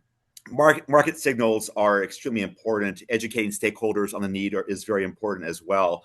And to move away kind of from where we were, 5 or 6 years ago, just focused on zero emission trucks, to look at, obviously emission reductions, especially NOx and clean air issues. Over the last 6 months or so, we have been a little frustrated that, the focus has been kind of down on low NOx truck adoption. We've seen promotions by the state government that medium and heavy duty ZEVs are at an all-time high for sales, when in actuality the data shows it's really 2B to 3 classes, not 7 to 8. We've seen staff presentations to the board that diesel is as clean as low NOx, and LCFS credits are incentivizing low NOx truck adoption, both of which we strongly disagree with those statements. We've also been denied, an amendment to the near zero definition for ACT to include low NOx truck adoption. And then also there was a lack of interest in an optional low NOx standard for omnibus when that was being considered ahead of the canceled November hearing. So, we'd like to make sure that CARB really moves forward to include low NOx truck adoption in the conversations and consideration. And the rulemaking is very important. What you say is very important. Market certainty is very important. So that's something that's very important, I think, to us trying to get these trucks on the road. And finally, ahead of the next section, I would like to reiterate the need for an FAQ release for useful life for low NOx trucks, because our sales folks are on the ground and there is a lot of uncertainty and a lot of doubt that they're going to get useful life for the cleanest combustion technology because of what happened with the ACF milestone option. So again, just some sort of market signal from CARB, confidence in the technology, and an "and" strategy, not an "or," would be very helpful. So thank you.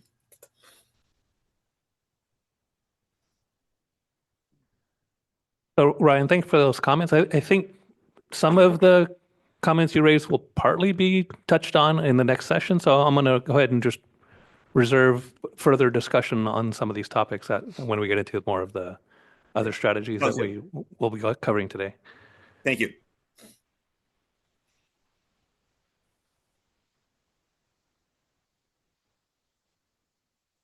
Todd Campbell, I've allowed you to unmute your mic, so you may unmute and you may comment.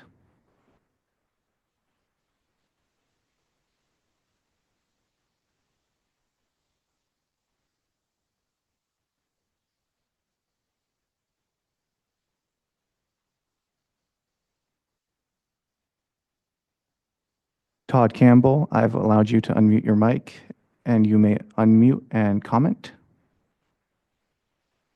Sorry. Let me just get my glasses. I put it over here.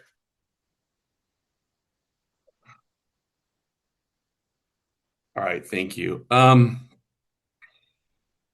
Good morning, Todd Campbell with Clean Energy. I just want to say that California more than ever needs to deliver measurable policy signals, incentives, and tools to help fleets both predict and reduce the total cost of ownership of clean heavy-duty trucks and buses. And these policies must be performance-based strategies that can accelerate decarbonization and harmful criteria air emissions. Clean Energy appreciates CARB staff's acknowledgement of the importance of setting policies, incentives, and strategies that support our clean industries who have invested heavily with California in clean heavy-duty platforms and low carbon fuels. Those strategies include both zero-emission vehicles set by the ACT and the ACF, and the cleanest forms of combustion set by the omnibus regulation in the harder to electrify space class 7 through 8 vehicles. Further, the trucking industry is in a recession that has not been felt since 2010, but this time it's facing headwinds created by abnormally low truck sales, driver shortages, tariffs, and other factors. And at the same time, we're also looking at a huge NOx deficit in our SIP due to the loss of regulatory tools. So much so that it is even more critical for California to embrace an all-of-the-above strategy when it comes to clean strategies to make, or clean technologies to make up the 175 ton per day NOx deficit. So that is why it will be critical for CARB staff to consider several policy tools and strategies to help with the total cost of ownership associated with low NOx, ultra low NOx trucks that meet or exceed the standards formally set by the omnibus. Those strategies should include HVIP incentives for omnibus or cleaner heavy-duty trucks and buses to the tune of $100 million per year, which is, if you think about it, a very small investment when we're looking at a possible $75 billion loss of federal highway funding if we do fail to meet attainment. Policy should include also useful life guarantees for omnibus compliant truck purchases. For example, grandfather SB1 privileges to new ultra low NOx truck purchases from future regulations to provide greater certainty for that clean truck purchase today by fleets. Of course, working with the ports throughout the state and any other goods movement fees to try to achieve exemptions for these cleaner trucks on our roads. And then, of course, looking at or supporting any efforts to create a vehicle tax exemption for omnibus truck purchases would be extremely helpful.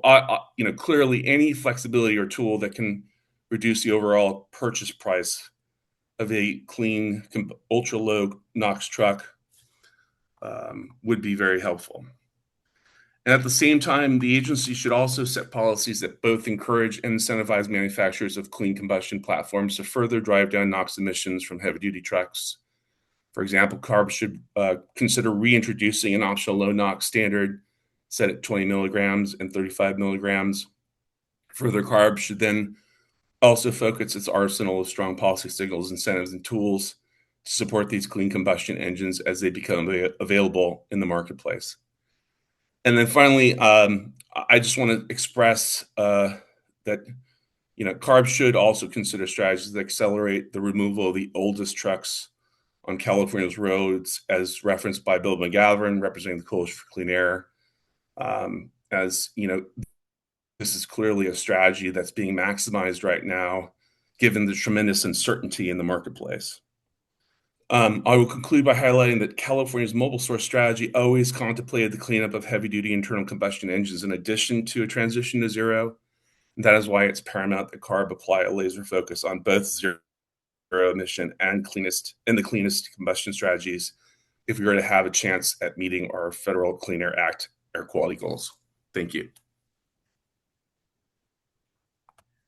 Thank you for that, Todd.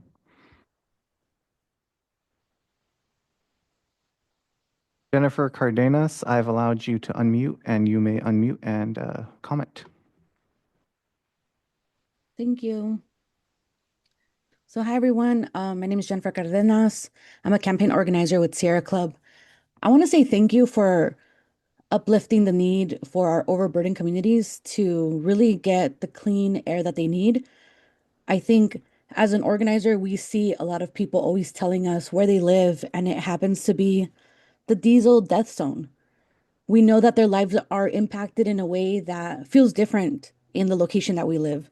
I'm from San Bernardino, but I know that people at the ports have 8 years less life expectancy than the rest of the people in their county, than my community.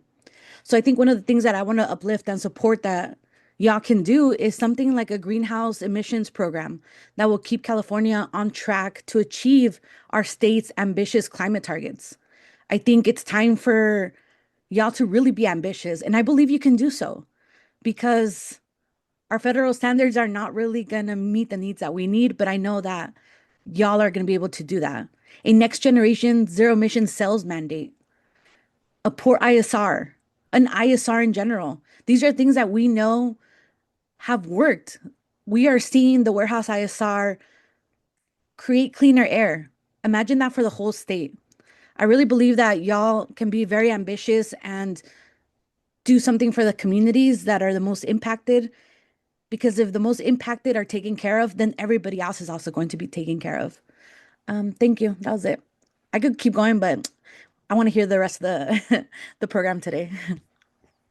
Well, thank you for that comment. We're going to take one more commenter from Zoom, and then we'll move on to the last part of the presentation. Jaime Levin, I've allowed you to unmute yourself, so please unmute and you may comment. Yes, thank you very much. Jamie Levin, the Center for Transportation and the Environment. I wanted to reemphasize the value of CARB's investment in collaboration with the California Energy Commission. When we launched a very successful fuel cell truck, Class 8 fuel cell truck program over the last 5 years, we've proven that the fuel cell technology really can work. It can replace incumbent technologies one-to-one. We've seen that in the truck side, and we're seeing it in the transit arena as well. In fact, we're seeing more transit agencies showing stronger interest in fuel cell technology because of the one-to-one replacement. But as was noted in your presentation earlier, it's not a level playing field. So I think as a matter of policy, it's going to be extremely important that regulation identifies the question that's been, or the concern that's been raised regarding affordability, that we are able to move these advanced technologies forward. They're working, they're proving their technology worth, but it's still an expensive technology that needs to fill that funding gap. So any regulatory policy has to be matched in coordination with incentives, and there has to be a holistic approach to deploying vehicles with infrastructure at the same time. Thank you. All right, we'll go ahead and move on to the last portion of the presentation. Pass it back over to Stephen. Thanks, Chris. So now that we've discussed concepts that could apply to manufacturers, let's discuss some strategies that could apply to fleets and other entities. First, we'll briefly walk through key background information, including statutory useful life, and then move on to concepts that would apply to truck owners and concepts that would apply to those who hire truck fleets.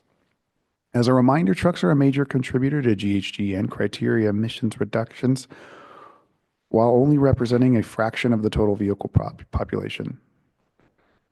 We are particularly interested in any and all ideas that would accelerate fleet turnover to cleaner trucks, particularly in overburdened communities around freight corridors. Something we need to ensure we meet is the requirement to preserve a minimum useful life. In 2017, the legislature adopted SB 1, which included a useful life provision that applies to new or amended fleet regulations that require the retrofit, replacement, or the repower of commercial vehicles. The useful life period is a minimum of 13 years from the engine certification date, with a maximum of 18 years or 800,000 miles, whichever comes first. The only trucks likely to reach 800,000 miles in less than 18 years, though, are tractor-trailer combinations. Slide outlines some key regulatory strategies that could apply directly to fleet owners. As we go through the ideas put forth in this presentation, please keep in mind that they are illustrative only. They are meant to spark discussion and do not reflect any decisions or commitments by CARB at this time. Some of the following here were suggested by the public at previous Ed Forward public listening sessions we've held. I marked them with an asterisk. One suggestion brought forth to us is a retire and replace approach where vehicles are removed at their end of life and replaced with the best available control technology, or BACT. For NOx reduction strategies, BACT could mean newer engines with lower NOx emissions, zero emission vehicles, or near zero emission vehicles.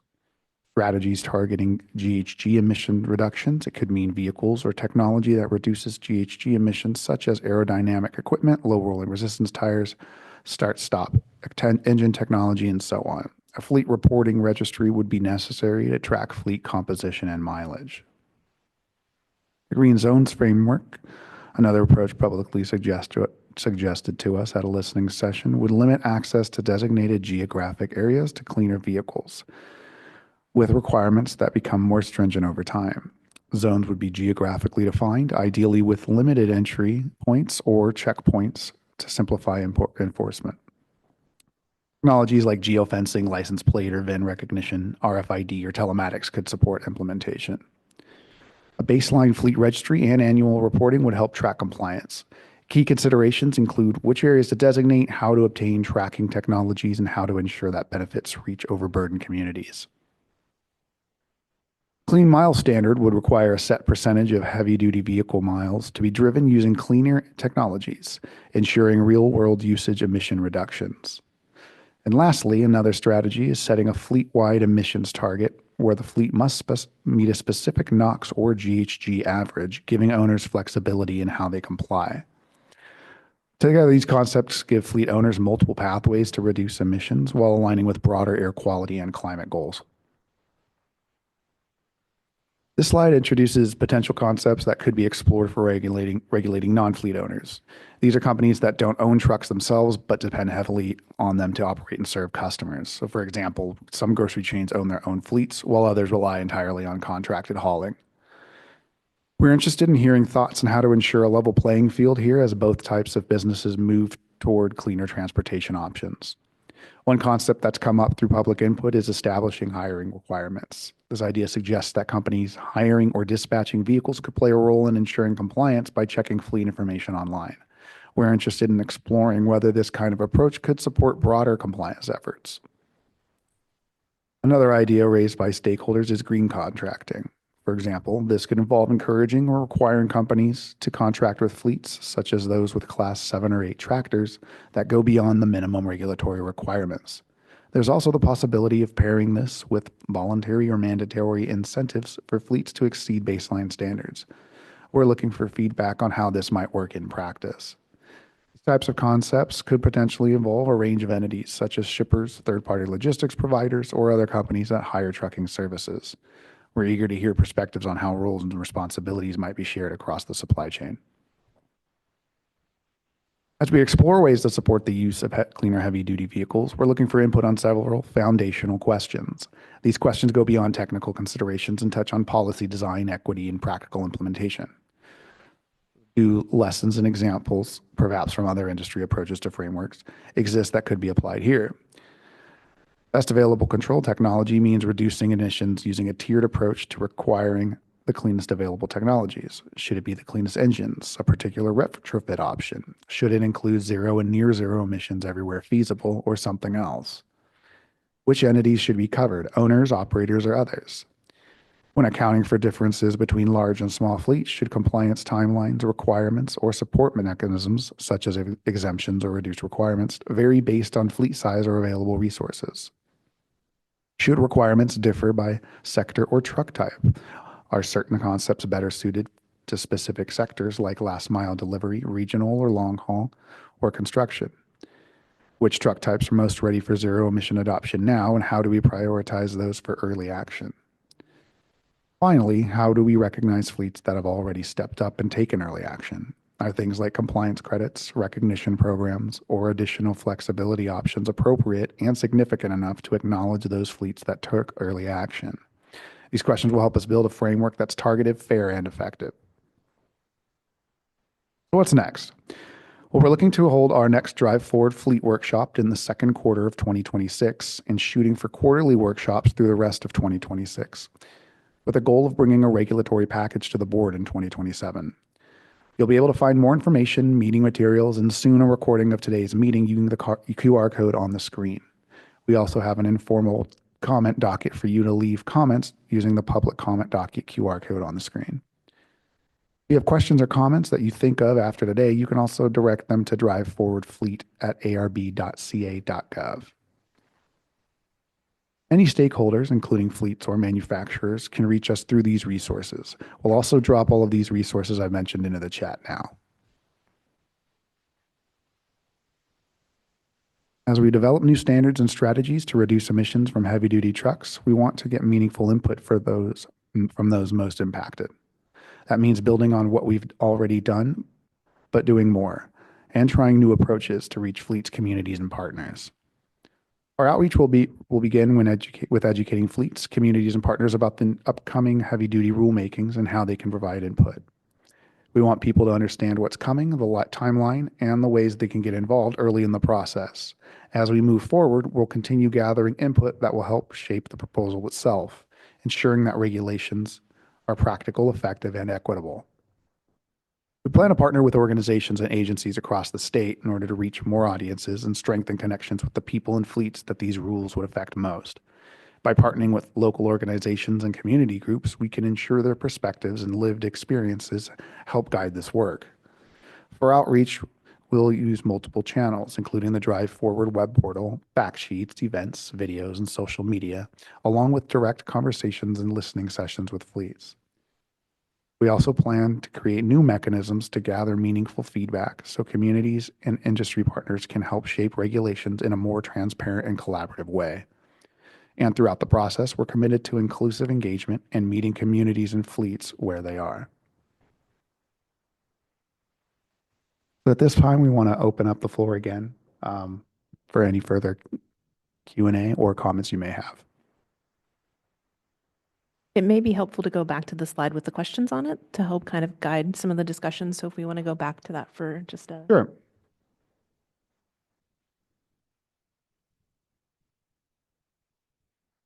Hello, this is Guillermo Ortiz again with the Natural Resources Defense Council. In particular, I wanted to talk about the green zone concept. In particular, I think there's efforts that have already been going on in California, and I'm speaking of the California Transportation Commission's Clean Freight Corridor Efficiency Assessment, which was required by SB 671. I think there's an opportunity to kind of conjoin these efforts, since we've already identified the Central Valley and the South Coast as particular areas of concern when it comes to particulate matter and ozone, to take the green zone concept and identify the very key freight corridors within the state of California that we know are continuing to cause pollution, but also are also expanding as a result of our freight activity. So being able to identify these clean freight corridors using already existing metrics around goods movement and truck routes and then the like to incentivize cleaner technologies in these spaces, I think takes the concept and framework of a green zone, but also combines it with ongoing efforts so that we can take a focused and prioritized strategy that involves regulations, incentives, and infrastructure in a way that I think will create a more vibrant ecosystem for these cleaner technologies to thrive in the areas that we know are particularly problematic. So just emphasizing that I know CARB is working with various state agencies here in California, but I think there's some real synergy that can happen, for example, with CEC, CARB, this assessment conducted by the Transportation Commission to really think about these clean corridor zones or whatever terminology may develop out of that to really focus and deploy state resources. Thank you.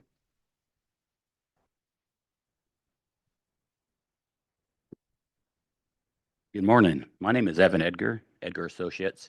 I represent public fleets, public refuse fleets, private refuse fleets, and developers, RNG developers of biomethane. And I'm not here to talk about ideas. I'm here to talk about reality.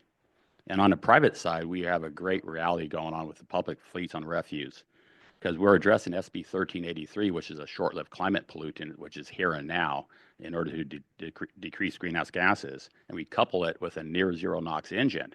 So in today's reality, we are carbon negative now. Our fuel today is minus 100 on a carbon intensity scale, average.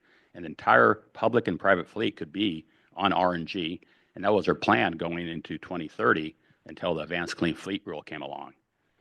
Now, we were early adopters, and we're being penalized on a public fleet because the public fleet has to comply with Advanced Clean Fleet Rule. The private fleet, we're going to double down on what we're doing because it's very affordable to do RNG and very affordable to do near zero NOx, and we're doing it now.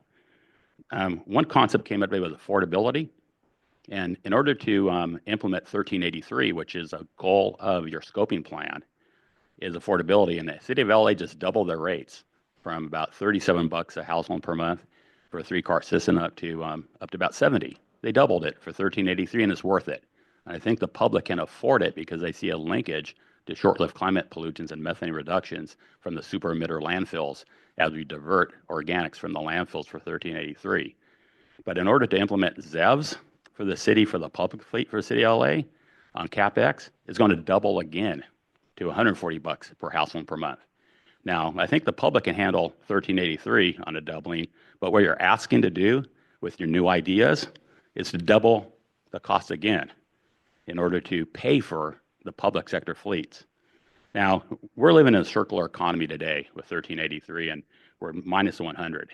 Now, in order for the public fleet to pivot towards battery electric, I submitted a study to CARB staff 3 years ago from Ricardo Associates. They work in the EU on battery electric and carbon intensity, and they determined that in order to implement battery electric, the carbon intensity will go up to plus 20. So here we are fighting climate change, your greenhouse gas reductions. We're minus 100 today. You're asking the public fleets to go to minus 100 to plus 20.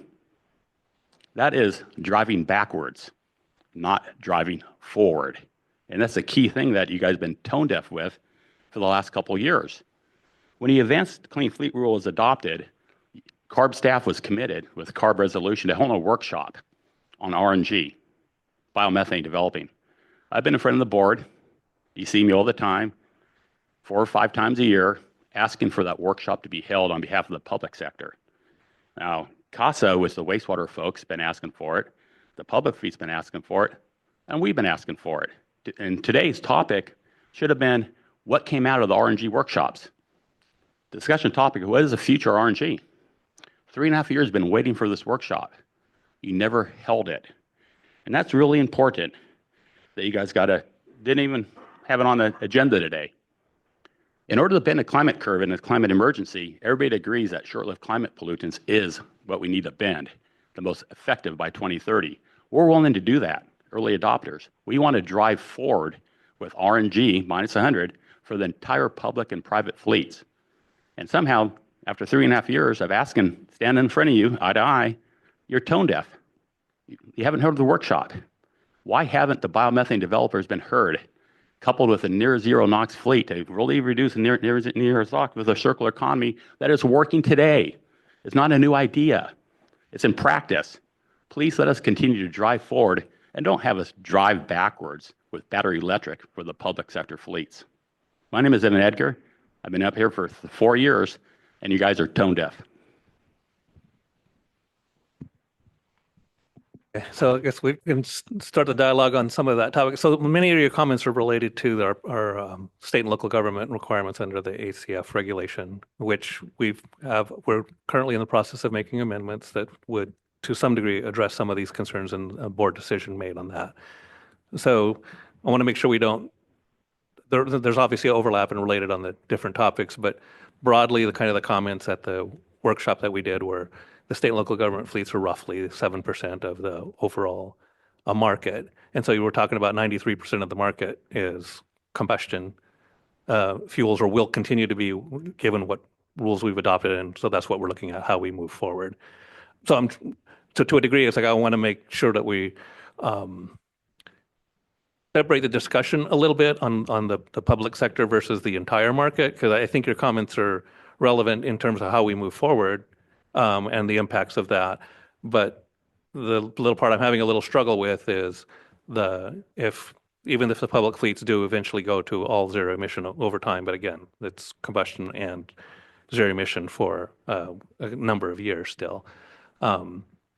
We still have a huge part of the market where renewable fuels or other types of fuels, including low carbon diesels and everything else, can be used to get reductions. So that market is still there right now. And then obviously whatever we do moving forward might impact that. And I think we'll continue to look at that going forward. Could you I'm sorry, I'm going to get you a microphone. Renewable diesel is plus 20 and 40. You guys forced us to do renewable diesel for the last 5 years as opposed to the path that we were going on was going to be 100% RNG minus 100. And with a near zero NOx engine, that is reality today.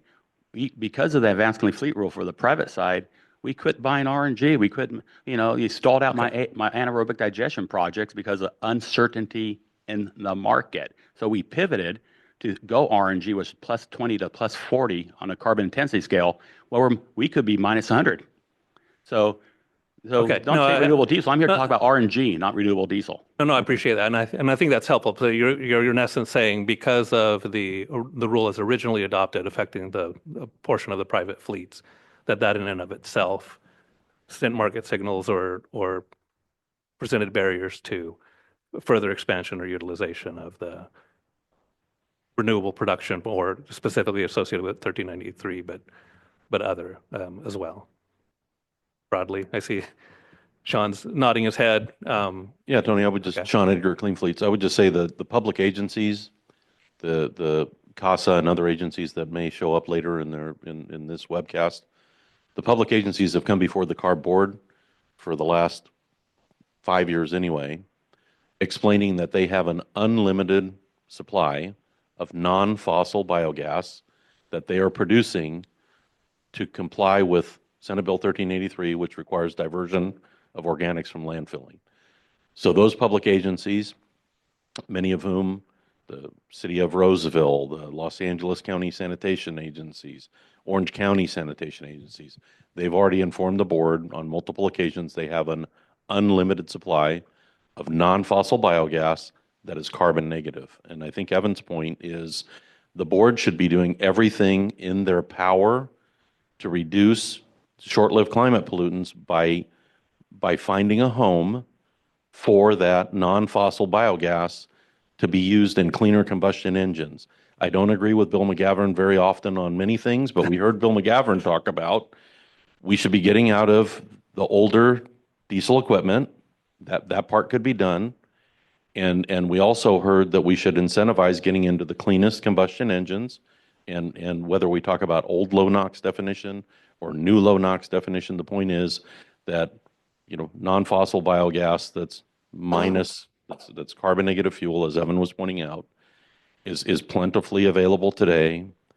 The engine technology has been a little bit confusing and messed up by some of the averaging, banking, and trading and market signals on ACT and ACF that the board has put out. But it seems like Cummins and others are bringing spark ignited cleaner combustion engines to market over the next several years.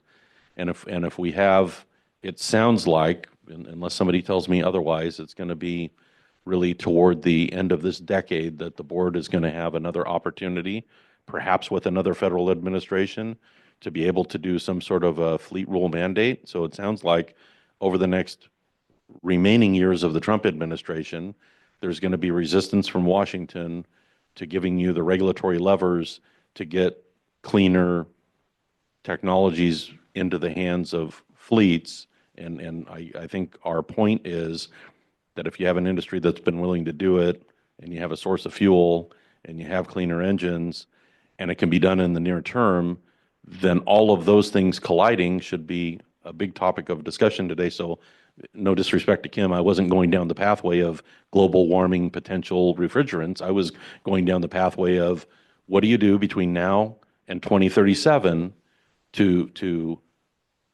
dump dirty diesel, to use the technology that everybody likes. What do you do to dump dirty diesel in the near term and get folks into the cleanest combustion and support public agencies? To Evan's point, the public is already doubling they're doubling down on the rate that they're paying, and they're expecting the waste industry to responsibly manage the organic waste, and public and private partnership in the waste hauling industry and processing industry is producing this unlimited supply of carbon negative fuel. So just asking the same things that we've been asking for the last 5 years is, how do we harness this non-fossil biogas in cleaner combustion to provide near-term pollutant reduction, which seems like everybody wants to do. But I think Evan's comment on the tone deaf part is, as often as we go to this well to try to heighten the awareness to the general public about what the waste industry is doing and what the implications for the other parts of trucking, I mean, dump trucks, heavy duty tractors, there are all sorts of class 7 and 8 applications that could roll this out, I mean, in the very near term. And it doesn't seem like it's anywhere on the radar screen to one, admit it, two, endorse it, or three, just get out of the way and let private capital make those investments. Because what's happened is a lot of the folks I work with have stopped, dropped, and rolled and done nothing for the last 5 years to the minimum amount possible, because the market signals have been very bad toward investment in anything other than keeping your older diesel equipment longer, or not modernizing the newer, cleaner natural gas fleet that you have, because engine shortages, manufacturing restrictions, omnibus caps, non-CARB, CARB. So seeing we are where we are, I think everybody has got their own level of concern, frustration with the federal administration. It doesn't sound like that concern, frustration is going to be leaving for the next 3 years. So what do we do over the next 3 years to get cleaner vehicles into California fleet customers' hands and support public agencies that are spending $1 gazillion of the public's money on producing non-fossil biogas? That's really kind of the finer point on it. And if that's the research division, Kim, that's working on that, that's great. I've been in this building for 25 years, and I seem to, Michael Benjamin, other folks were over at the research division, but if there's somebody new over there that's working to resolve that, I know several of your board members, is watching the last several board meetings, you have several board members that are on board with having a higher level of awareness to this particular issue. So the Edgar brothers are here, everybody else who has been part of our kind of stakeholder group, quietly sitting patiently wanting to get to a point where we engage it. If not now, when? I guess that's kind of the point, because the next 3 years looks pretty dismal with regard to the regulatory levels to compel fleet owners to go out and buy anything. So how do we work together to reignite the conversation of supporting public agencies and supporting the refuse community? That's, I think, where Evan's point was going. Although I don't wear a white hat or a black hat, so I just I'll let him say it. So that was my soapbox. Thanks. I'll just go ahead and say, I mean, yeah, that's part of what the dialogue is here on going forward. Beyond that, what the requirements on the public fleet, again, those amendments are being implemented. There was some recognition of some of the concerns you're raising, but not all. And I think that'll be a continuing dialogue topic. And as you kind of indicated and we indicated earlier too, we're looking at a time frame that's not in the next 2 years of specific action. So we're looking a little bit longer term. And all the other items that we identified before. And I feel like, you say it's not on the slide, but the question is there about what should best available control technology be, and what should it be maybe for different segments, different market segments, and things of that nature. So that could be truck specific or something else. And we're starting with that as kind of an approach. So again, I like to kind of indicate we're looking at all of the strategies, and as you indicated, a lot of the same goals make sense. You actually mentioned 2037. Again, that's a key SIP year. That is a big target, looking to get as many reductions as we can. And so we're open to all the strategies that'll get us there. And again, in time, we'll start to formulate that and narrow it so that it'll be more clear over time as well. including, getting the additional pieces of information that others are bringing to our attention too. We're going to factor that in. And as you kind of touched on, there's a lot of changes occurring. And so about understanding how those changes might play out, and what our opportunities are, what tools we have, as part of what we're trying to decide here and how they all fit together.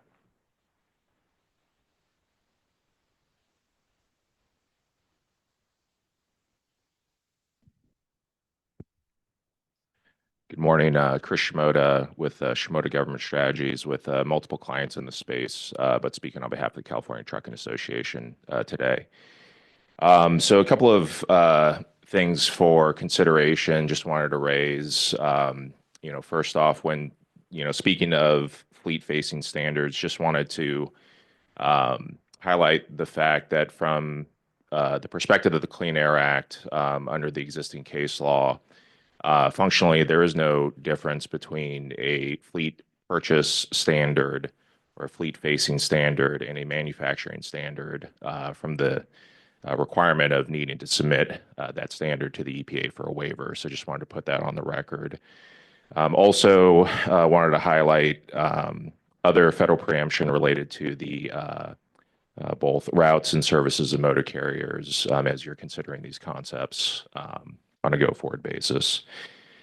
Second point just wanted to highlight is there has been a lack of discussion of charging and fueling infrastructure today that I would definitely encourage staff to put on the docket for one of these future workshops. I know that we have a separate working group that is focusing on that moving forward, but it would be worth speaking about in the context of regulatory development as well.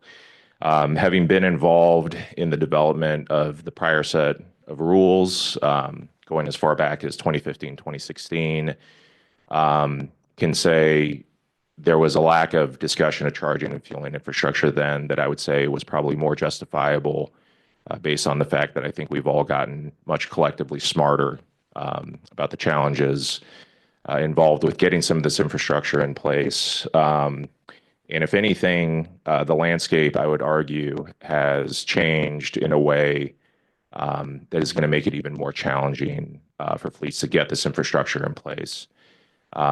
Whereas, on the heels of SB 350 back in 2000, I believe it was 15, we had, I believe it was $1 billion of ratepayer supported demand side infrastructure programs. The conversation around those type of programs have significantly changed since then, with the Public Utilities Commission actually starting to pull back some of those ratepayer demand side programs that are meant to really defray the cost of both on-site as well as utility side infrastructure costs. When you look at the rate impact of the type of infrastructure required to get what, according to CARB's own analysis, is literally tens of thousands of DC fast chargers out to support the assumed fleet deployment under the Advanced Clean Fleets regulation. You're talking about things like transmission infrastructure, substations, distribution infrastructure that is extremely costly, and also it requires a certain expectation about timeline. What we now know through some of the work that the CPUC was mandated to do by the legislature on analyzing reasonable timelines for delivery of some of this infrastructure, CPUC's own analysis, based on feedback from the investor-owned utilities, has said that upwards of 10 years is reasonable, as a reasonable expectation for energization, where significant infrastructure, such as a new substation, is involved. And so I don't believe that we should be discussing, sort of the different ways that we're expecting to require fleets to purchase or shippers to support or manufacturers even to build if we're not addressing a lot of what I would argue was really the most fundamental hurdle to the last round of fleet deployment, as well as manufacturers being able to sell the technology. And so we'll just, again, put a pin down on, would highly recommend having a future workshop where we take a look at the infrastructure and what, if any, of the hurdles we believe we've resolved since the last round of fleet in manufacturing mandates. Thank you.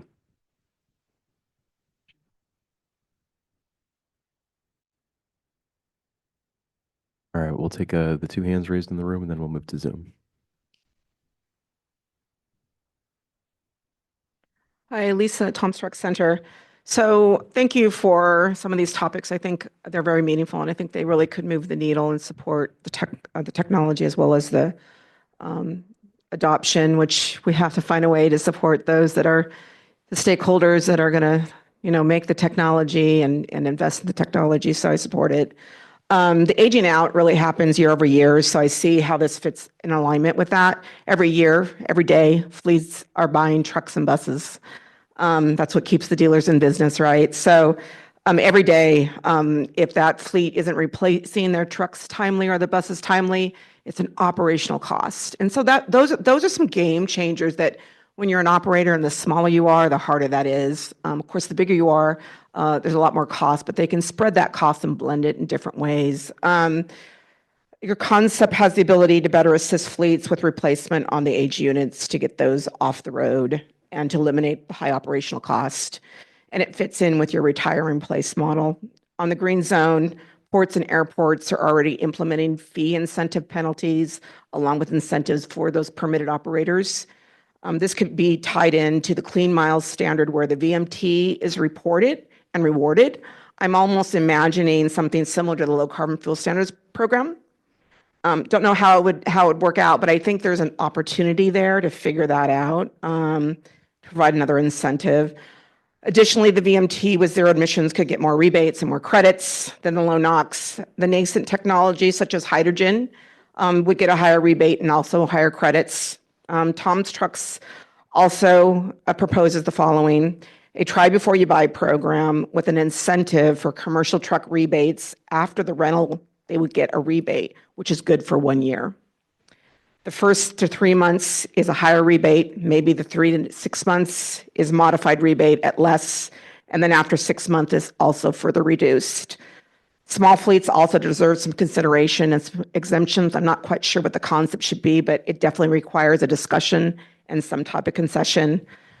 And lastly, guardrails are necessary, right? We recently removed those guardrails, and we're seeing some big changes that are eliminating OEMs and dealers and fleets to have good choices today with vehicles that are not affordable. So we need a guardrail, and a set aside is required in HFIP funding to ensure fleets that need the most funding will have the funding available. Since those programs was recently removed, it needs to be replaced with some type of guardrail, some type of set aside, and especially for hydrogen. Maybe even a milestone when you first released that funding, which you did a few years ago. I think it was even last year you had a milestone. Equity is required. We have 184 HFIP dealers. You have over 135 OEM ZEV models, and you have over 1.5 million California registered medium heavy duty vehicles with aged vehicles at 60%. So over 7,000 buses and trucks are aged out between 5 and 20 years old. So I think there's lots of opportunities if we hone into the data and we create those concepts tied to it in some way. I think there's a lot of room for discussion. Thank you.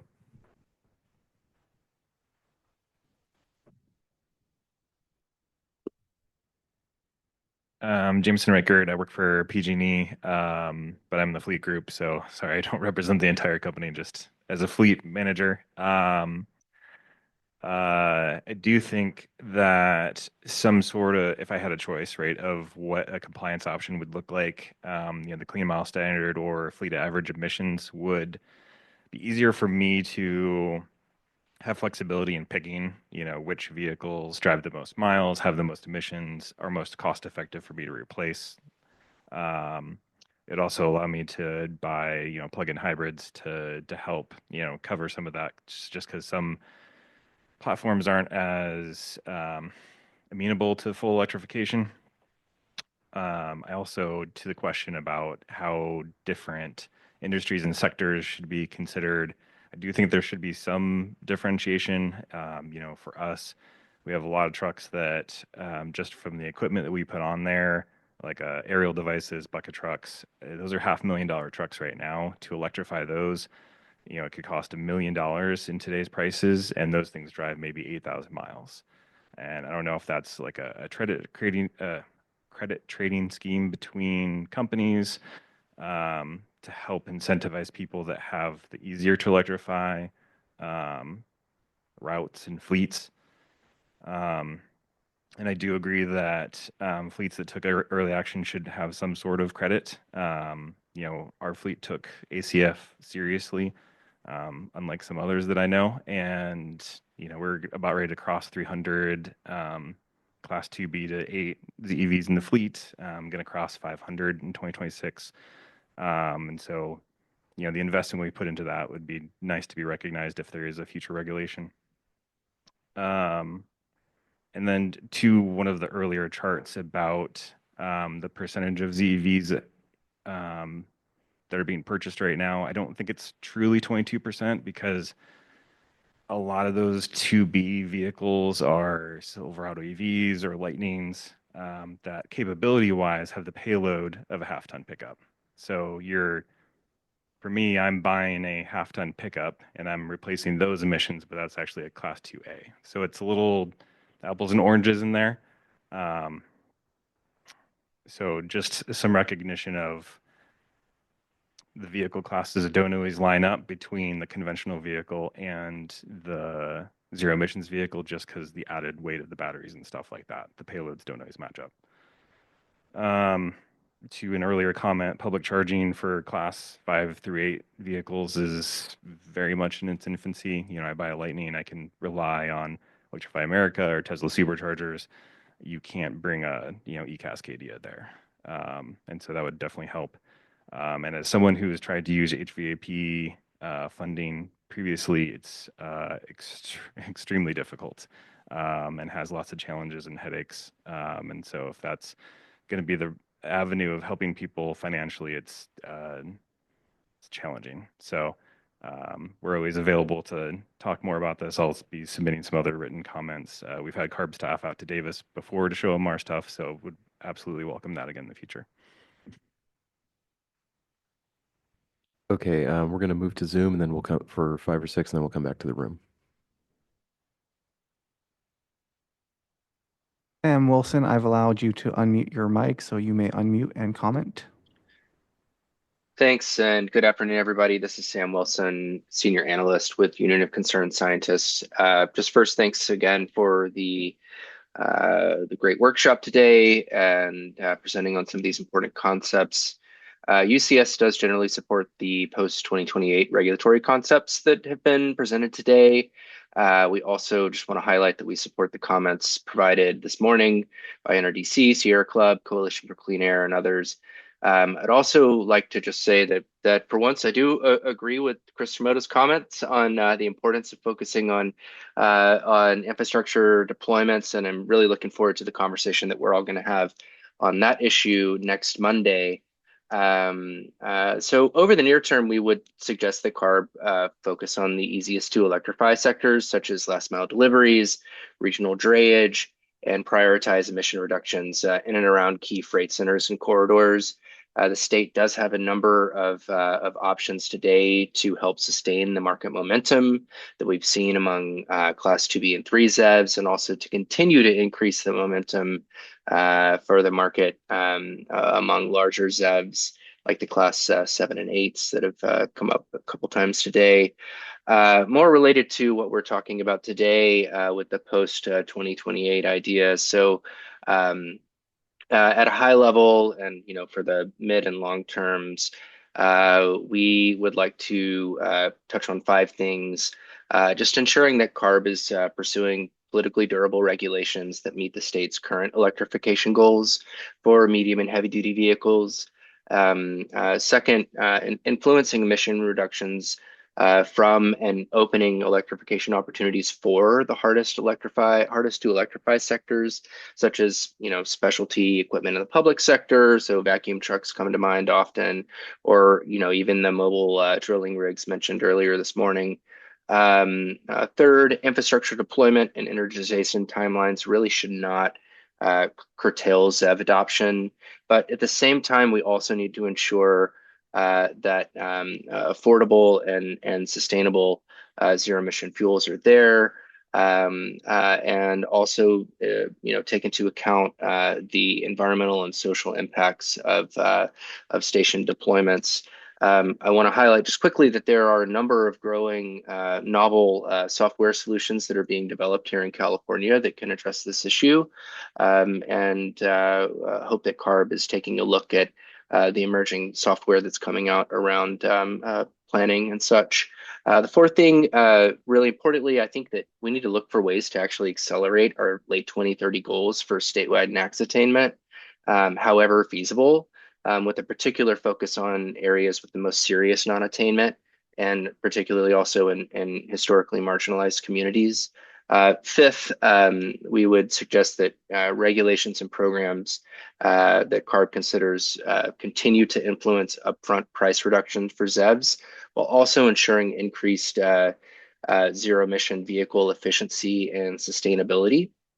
So related to a couple of the things, a couple of the concepts mentioned today, UCS supports green zone designations, such as the zero emission zones we see in and around the largest European ports today. We would suggest that CARB take a look at green zones from a wider lens, not just in and around the ports and warehouses, but also along freight corridors throughout areas that have been designated with severe non-attainment. Similarly, we think that the state should tailor regulations and investment programs, both on vehicles and in infrastructure, to make it easier for fleets to comply with green zone requirements. Two other concepts that have been mentioned that we support: clean mile standards for heavy vehicles, and regulations that turn over the oldest, dirtiest, and least efficient vehicles on the road. And then finally, just wanted to share that as the zero emission medium and heavy duty market gains critical mass, we would like for CARB to consider policies and programs that increase efficiency and sustainability among zero emission vehicles and the fuels that power them. We think that efficiency and sustainability should certainly be considered in any kind of best available tech definition. This could take the form, of incentives or investments based on energy efficiency and energy source sustainability, as well as focusing R&D dollars on emerging technologies such as, I think one idea that South Coast is looking at is deploying fuel cells at sources of methane instead of just burning or combusting those on site or in vehicles on the road. South Coast has a couple of other novel ideas that they're looking at in their most recent plan, I believe, released last week or the week before. But yeah, thanks again for the helpful workshop today, and we're looking forward to continuing to work with you all on this. Thank you, Sam. Bob Yunke, I have allowed you to unmute yourself. Please unmute and you may comment. Hello, my name is Bob Yunke. I'm representing Elders Climate Action.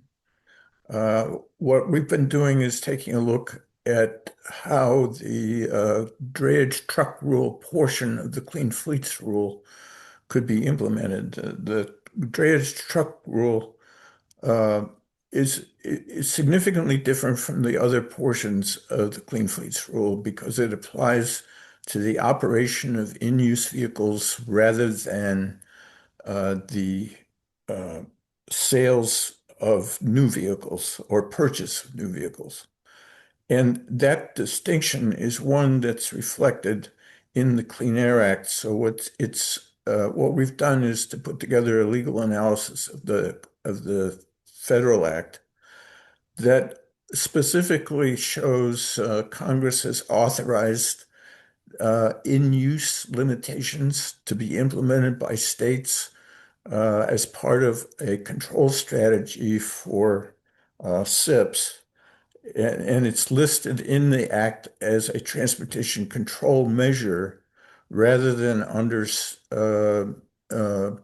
Part 2 of the Act, or I mean, Title 2, which limits the regulation of new vehicles. And as a transportation control measure, it's something that the states can implement in a SIP without a federal waiver. So there's no federal preemption of that kind of strategy. And it's something that could be deployed as you have written it into the drayage truck rule now. That drayage truck rule could be implemented without any further action by EPA, given the fact that that kind of strategy is a transportation control measure that is not federally preempted. So we're going to submit that legal analysis to you and urge you to proceed with the actual implementation of the drayage truck rule, since it's already been adopted by the board as a regulation. And all you really need to do is submit it as a control strategy, as part of your control strategy, submit it to EPA for approval as part of the SIP. And we will be submitting that legal analysis separately, but we want you to take a careful look at it because it provides legal authority for implementing the green zone concept that has received a lot of attention today.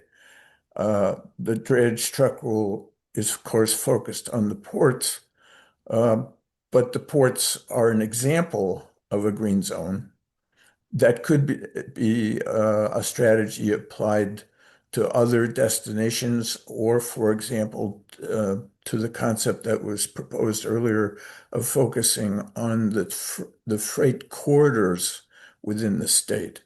Those freight corridors themselves could be designated green zones with limitations on the types of vehicles that would be allowed access to those corridors.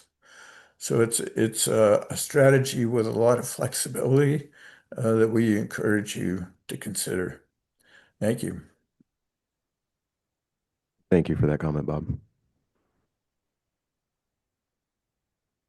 Laura Ranger, I've allowed you to unmute your mic, so please unmute and you may comment. Thank you. Hi, Laura Ranger from the California Electric Transportation Coalition. Thank you all for all of these ideas, for queuing up these topics that we definitely need to look at further, and for putting a lot of thought into holding this workshop. Our members continue to strongly support the state ZEV goals. And we support your efforts in this new regulatory landscape. We know there's clearly a demand for medium and heavy duty EVs, and importantly, incentives, as evidenced by how quickly the funding went last year for the latest HVIP solicitation. Along those lines, we would really like to urge, CARB to consider that any incentives, whether it's funding or green zones or other mechanisms, that are used, that we don't make them overly restrictive. We must continue to recognize that the medium and heavy duty market is still nascent, and really try to get as many vehicles on the road as soon as possible. As mentioned by some of the other commenters, there's a lot there that we don't agree on, but one thing I do agree with is that we really do need to prioritize providing accessible incentives for public agencies that are purchasing medium and heavy duty vehicles. They need that extra support as the governmental agencies can start, and then to electrify their fleets, and then they can serve as a model for non-governmental fleets in the future. And then lastly, when we're talking about energization timelines, we all want to make progress in that area. It's a very complicated situation, as I think everybody knows.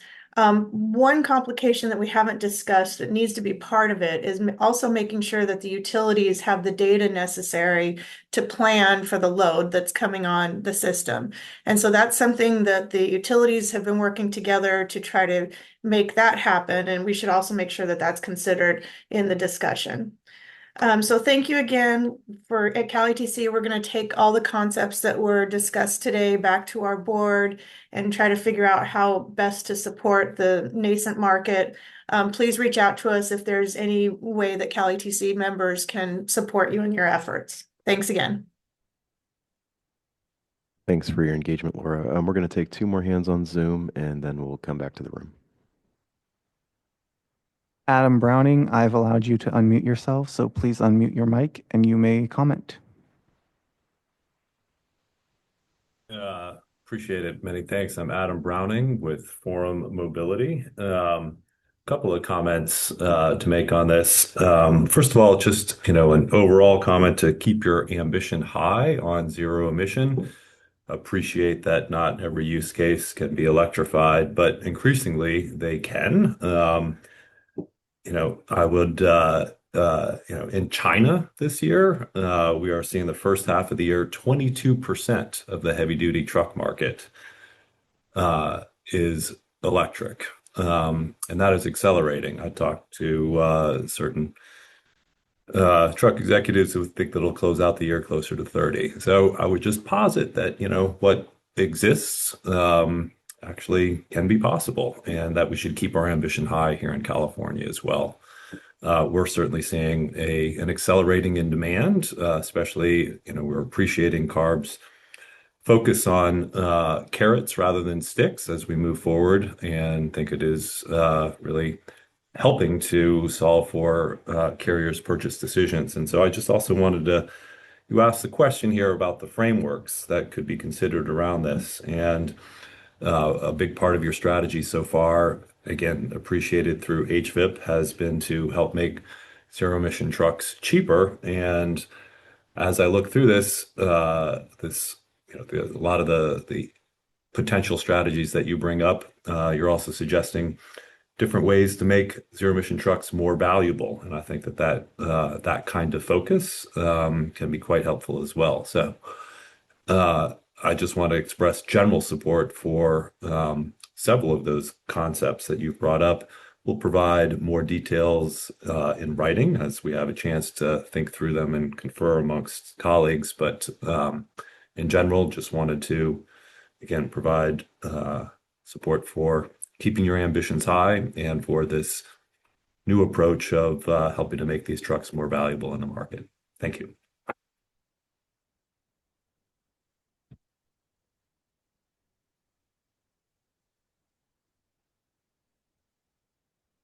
Michael Pimentel, I've allowed you to unmute your mic, so please unmute and you may comment. All right. Well, thank you, folks. Michael Pimentel, I'm the Executive Director of the California Transit Association. Wanted to just acknowledge a few things today and offer a bit of additional guidance. I think on the acknowledgement front, one of the things that I had noted at the start of this meeting as being a bit still opaque is the applicability of the various regulatory concepts, incentives that have been discussed today on public fleets and, in my interest, specifically public transit agencies. I note that because, listening to the discussion, much of the focus has been on trucks. But what I've seen, throughout the years at CARB is at times regulations that move forward can be very specific to note truck and bus, but there have been a few occasions where truck is used as shorthand for the heavy duty sector and public transit ultimately gets looped in as kind of a secondary consideration. And so what I would encourage is if these concepts are to move forward, if they are intending to capture public transit agencies and the buses that they operate, that needs to be explicitly clear in the materials that are provided. If ultimately the answer is that no, they're not to be included, I think that additional degree of clarification will be helpful in determining how we engage on a going forward basis. And then in terms of observations and counsel, I do want to pick up on the remarks that were provided by Chris Shimoda, representing the California Trucking Association. Here, I want to acknowledge that when we talk about accelerating transition to zero emission technologies, yes, it is valid to have conversations about regulatory concepts. It is valid to have conversations around incentives, but we should also be having an equal conversation around the barriers that exist to fleet adoption and transition. And in particular, I want to note for you that costs remain the dominant barrier for this transition. Within my own industry, to the extent that we have made progress, that progress has come about because of robust incentives at the federal and state level. Those incentives are no longer available at the federal or state level. And therefore, we're going to see some natural retreat from adoption. Additionally, on the infrastructure front, all of the considerations that folks have raised around energization are very much germane, very much areas where we need to be focused because timelines broadcast by the CPUC that would deem energization for public facilities at a 10-year time horizon as being reasonable are in fact not reasonable when they conflict with goals and regulations that are specified through this body. And so there needs to be further progress there.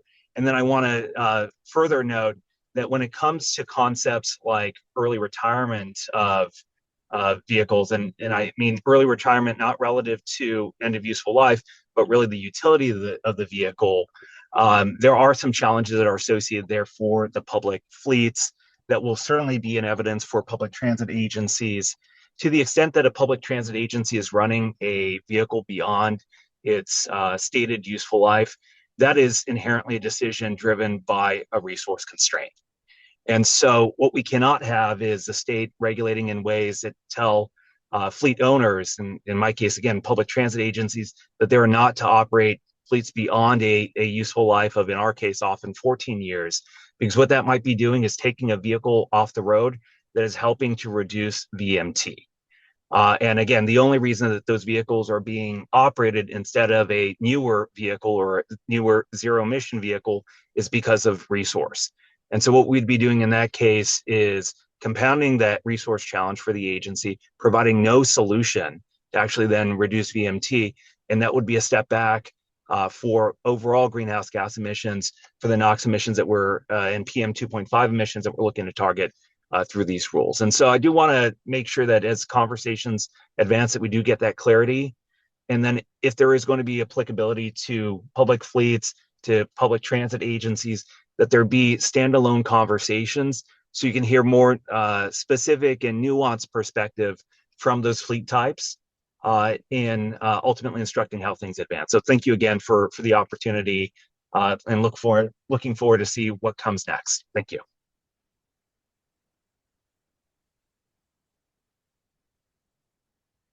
Thank you for those comments.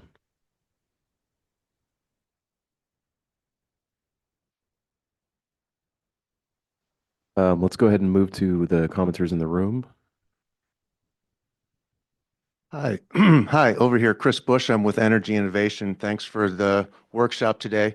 I guess I would just start by seconding Adam Browning's call for ambition. And I think when you take an international perspective, that can be very helpful, as he did. But mainly, I wanted to offer a different perspective on infrastructure than we heard earlier. And I think when you look at the Southern California Regional Hub, there's actually an interesting amount of momentum and progress happening, and surprising to some people. But if you look at CalStart's medium and heavy duty map of stations, and you look at the open ones, semi-private or semi-public or public, there's 10 open stations already in the Southern California region.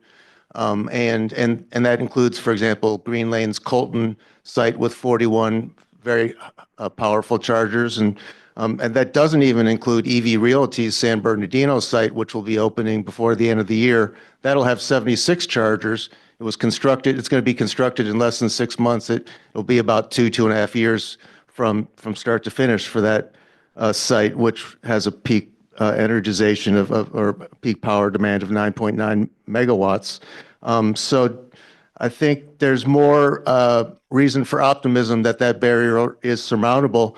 An interesting thing, I've actually talked to all the major charge point developers and operators in the last couple of months, and they really point to needing more certainty on the demand side of the market for progress. And they have hundreds of $1 millions lined up when the demand materializes to invest private investment building this system with a public benefit that is public charging. So not to suggest everything is all good. There needs to be faster completion of projects, and in particular, if you're trying to have battery storage, to have a more flexible site or even be a source of energy at peak demand, that's very difficult to do right now. So even though we have this harmonization of standards across the state that's required by law, there isn't a lot of enforcement teeth. So some more work to do there. Thank you.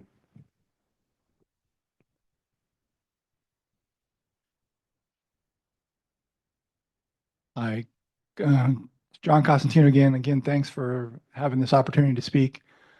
The idea, I'm going to speak to the second bullet, how should BAC be defined? It's already defined, but it's a stationary source term. It comes with a whole history of case law, technology assessments, levels of work at district and ARB.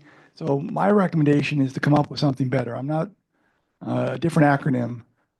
I'm not opposed to a cleanest available or something, some other term of art, but BACT has a history. It's defined in law, and I just think, and I know it was brought up by someone else at a public outing, but it just feels. For those of you who don't know me, I was a permit engineer for many years, and BACT has memories and definitions, and to bring it in from the stationary side to the mobile side causes me to freak out a little bit, and it probably does more to confuse the situation than it will be to help. So that's it. Thank you. Hey, John, I'll just mention, we happen to have used that term in other fleet rules some 15, 20 years ago, but if it makes you lose sleep at night, I'm sure we can come up with a different term. And at the end of the day, we might not use the back term, but if we are, that was what the question was about. Thank you guys today for your time. Matt Schraub, also with Forum Mobility. Just kind of on these discussion topics, I understand they're just conceptual at this point in time, but when we think about the other entities that should be included in the concept, I'm hoping staff can maybe give some insight into when we think about the broker and the shipper side of things and the previous rules and how those under truck and bus and greenhouse gas were California-based, while the TRU looked at out-of-state brokers, or didn't at least say specific out-of-state or California-specific brokers, but California shippers, that just to keep in mind to maintain a level playing field for purposes of enforcement, understanding, driving adoption is really going to be really driven by the market itself and shippers seeking out cleaner combustion technology or zero emission technology to move their freight. But if they're competing with out-of-state brokers who don't necessarily have the same type of enforcement matrix that they need to look at, might create some unlevel playing field. So I'm curious, and maybe you guys can answer. I know we're getting towards the end here, but is there concepts so far to just look at California-based brokers and shippers, or are you envisioning a larger population? I guess I can just say at this point, I mean, we'll look at all possibilities, but we did look at some of that concept in past rules and did focus on California. I have to go back and look a little bit more into the details and figure out what that was.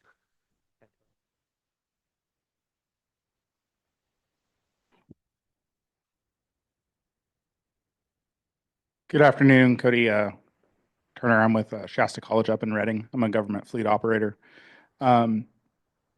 I am a transportation manager for a community college district with an enrollment of about 7,000 full-time enrolled students. We serve 10,000 square miles. we're in 5 different counties in rural Northern California, and almost any direction other than south we go is uphill. We're at the very northern point of the valley. And what I would like to see with this, best available technology, or whatever term we decide, is best available technology for the geographical region, for the infrastructure, not necessarily just for that vehicle. There's very little infrastructure in Northern California. Our utility up there tells local school districts with electric school buses not to charge their school buses in the middle of the day because they can't provide the power. That's an issue. My bus is for our college students, and we have 2 high schools on our campus in our district as well. We went to Spokane, Washington last week for our wrestling team. 1,300 miles in 4 days. There is not an electric equivalent that could do that in 4 days with charging in that size of a vehicle. I have everything from 2A, 2B, all the way to Class 8. We have a logging program. We have heavy haul. We have a fire department. So something in these future regulations that outlines what government agencies are supposed to do, because we're not a utility district. We're an educational facility with a fire department. I find myself frequently, when I'm trying to navigate all these regulations, we fall in a crack, and it doesn't necessarily, our situation isn't outlined. And obviously, as a regulatory agency, it's impossible to come up and regulate every single scenario. But if we're looking at making it equitable for everybody, it has to be able to be feasible. Currently, we have a 1.9 megawatt solar field, covers our largest parking lot. We installed it in 2020, and it took PG&E until 6 months ago to hook it up to the grid so we actually could harness that power. It's just, and I'm not picking on PG&E, it's a fact. This isn't about the ACF regulations, but if I were to buy an electric bus, it's $1.2 million, go through HVIP, I think it was like $40,000 credit. I bought a diesel bus a year ago for $625,000. That diesel bus can go 1,000 miles. The electric version can go 190. Takes 6 hours to charge. When we're looking at these regulations, it would be helpful if regulation creates innovation. But when we're working on the regulation to the manufacturers, there has to be some form of equivalent. I find myself up against a wall quite frequently where, whether it's renewable natural gas, propane, whatever, there's no infrastructure there for the places that we go. So currently, we can either cut our transportation services and programs, educational field trips, and make that move to electric, or we can keep using fossil fuels, which we don't want to do because we want to protect our environment. 10,000 square miles of green forest, we love it up there. We have clean air, we have clean water, and we want to be stewards of that. We want to support that. But it's challenging when regulations come through, and for a very small community, it's not equitable. Thank you for this session and listening to all of us. We really appreciate you. Thank you. And if you will stick around after the meeting here, I'd like to talk to you just a little bit. Thank you. All right. We are over time, so we're going to take one more commenter in the room, I believe, up with Andy, and then we're going to transition to Zoom for 5 more commenters. Then we'll pass it off to Michelle for some closing comments. Anybody who doesn't get a chance to speak, please go ahead and submit your comments again to the Drive Forward Fleet email or to the informal comment docket. Thank you. Thanks for the chance to speak one more time. Tom Van Heeke with Rivian Automotive. Just a couple of reflections on this latter part of the workshop, which has been really, really interesting and quite exciting. Again, we're a manufacturer of vehicles, and so I just want to say from our perspective how valuable demand drivers are from a policy perspective as sort of the flip side of the coin to the supply side regulations that we're used to seeing and think have a role as well. And we've been supportive of previous efforts and CARB side along an important history, considering how to drive demand for these products through things like the ACF, which of course we've had to put aside for the time being. But these demand driving policies, they send a really powerful signal to the industry that we're a part of, and I think further upstream to the capital markets to continue investing in both the production of the vehicles, but then all the ancillary stuff that has to come with that, including chargers. So that's just a note from us on that. And let me just pick up on two particular concepts that were identified, one being green zones. Very interesting. Perhaps it would be most feasible and durable if it's structured as an incentive-based policy. You could imagine tying sort of a geographically coordinated zone with some kind of delivery fee, somewhat like the Colorado model with their e-retail delivery fees, which might incentivize clean deliveries in a zone while also perhaps raising revenue to support the state's rebate and voucher programs. And then finally, clean mile standard. It's a really creative concept to explore in this context. CARB might wish to consider how the sort of tried and true averaging, banking, and trading frameworks might apply to something like that. You could imagine with credit trading built into a clean mile standard in this context, you'd have some entities who are in a position, for, whether it's for reasons of risk appetite or capital or something else, to massively over-comply with that standard and deliver significant air quality and emissions reduction benefits. That could be valuable in that context if it's worth something through a credit trading program. So just something to consider. We've seen that be successful, of course, in other regulations, and it might work here as well. Something to think about. Thanks. Thank you for that. And then we'll go ahead and move to Zoom for the last five. Ed Saltani, I have allowed you to unmute yourself, so please unmute and you may begin your comment.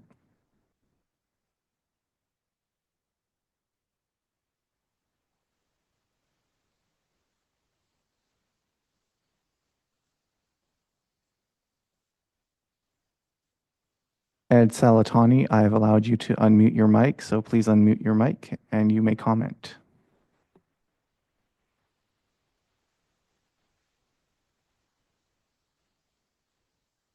If you're having technical difficulty, Ed, go ahead and submit your comment to the Drive Forward Fleet email. Let's move on to the next.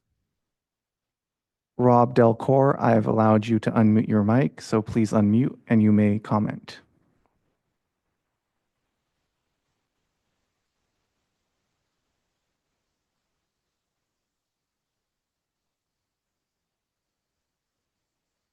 If you're talking, Rob, we cannot hear you right now.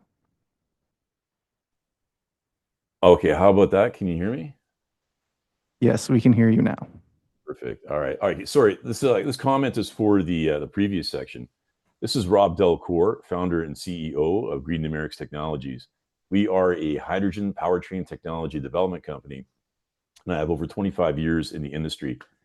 First, I want to say thank you, CARB, for the discussion today and for listening to our input, and for all the efforts that CARB has been doing to promote clean air. So kudos to you all. To resonate and just to add to Jamie Levin's comment earlier on hydrogen trucks, I agree that the hydrogen truck prices remain high, and incentives like HVIP are needed for truck purchases. However, it's not a total solution. There was a big change in the truck suppliers landscape with companies like Nikola and Hyzon going bankrupt and exiting. So more incentives and subsidies must be directed for continuing to develop new hydrogen technologies that will stimulate cost reduction of hydrogen fuel cell trucks for the long term, and also increase the fuel cell truck selection and reliability. Thank you.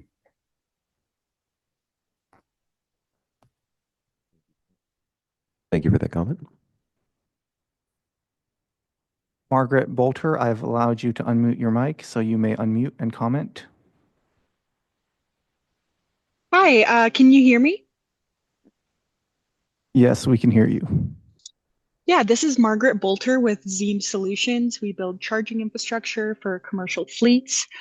First, wanted to thank you for really thoughtful presentation and discussion today. I think there's some really exciting proposals that came up today.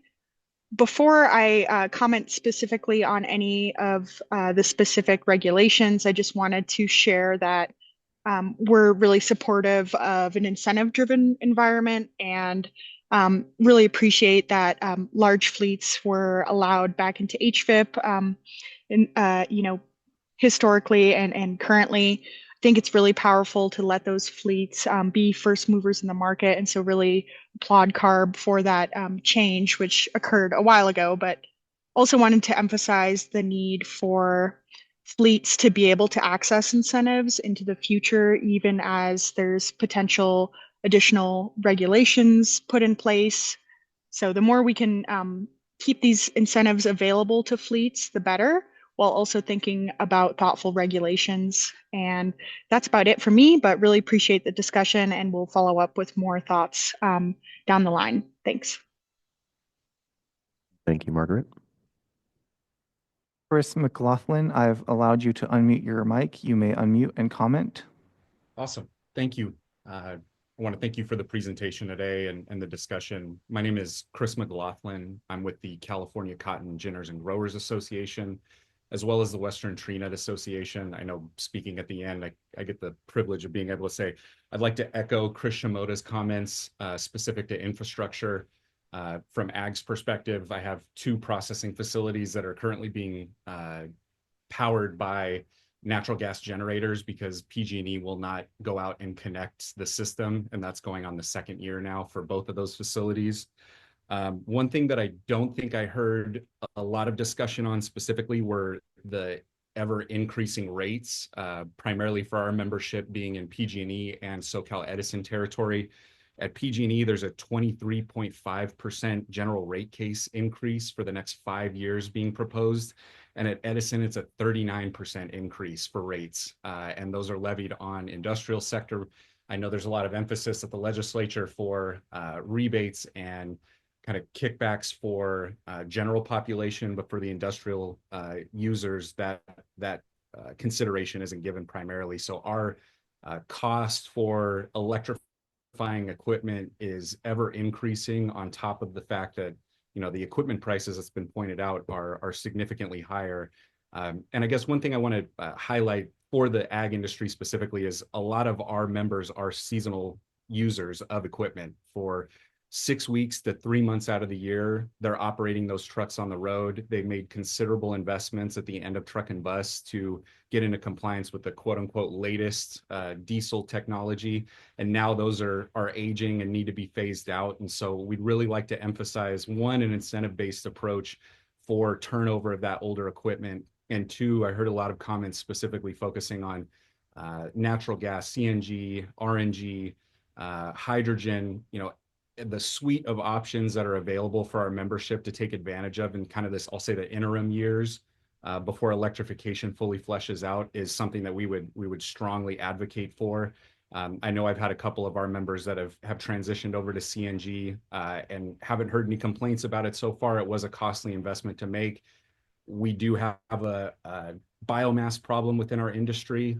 We aren't necessarily subject to 1383 with a lot of our facilities, but all that being said, that we generate a lot of sticks, a lot of infield trash that ends up on our processing sites. And so we need those avenues to be able to, 1, get rid of that material, but if we can generate renewable fuels off of that and be able to utilize that to power our trucks and service equipment, I think that's a win-win for the industry. And so I'd really like to emphasize that. And so, and also to make the commitment, ag is willing to make those investments and adjustments where we can, but the incentives aspect of it needs to be a focal point for our industry to be able to comply. So with that, thank you.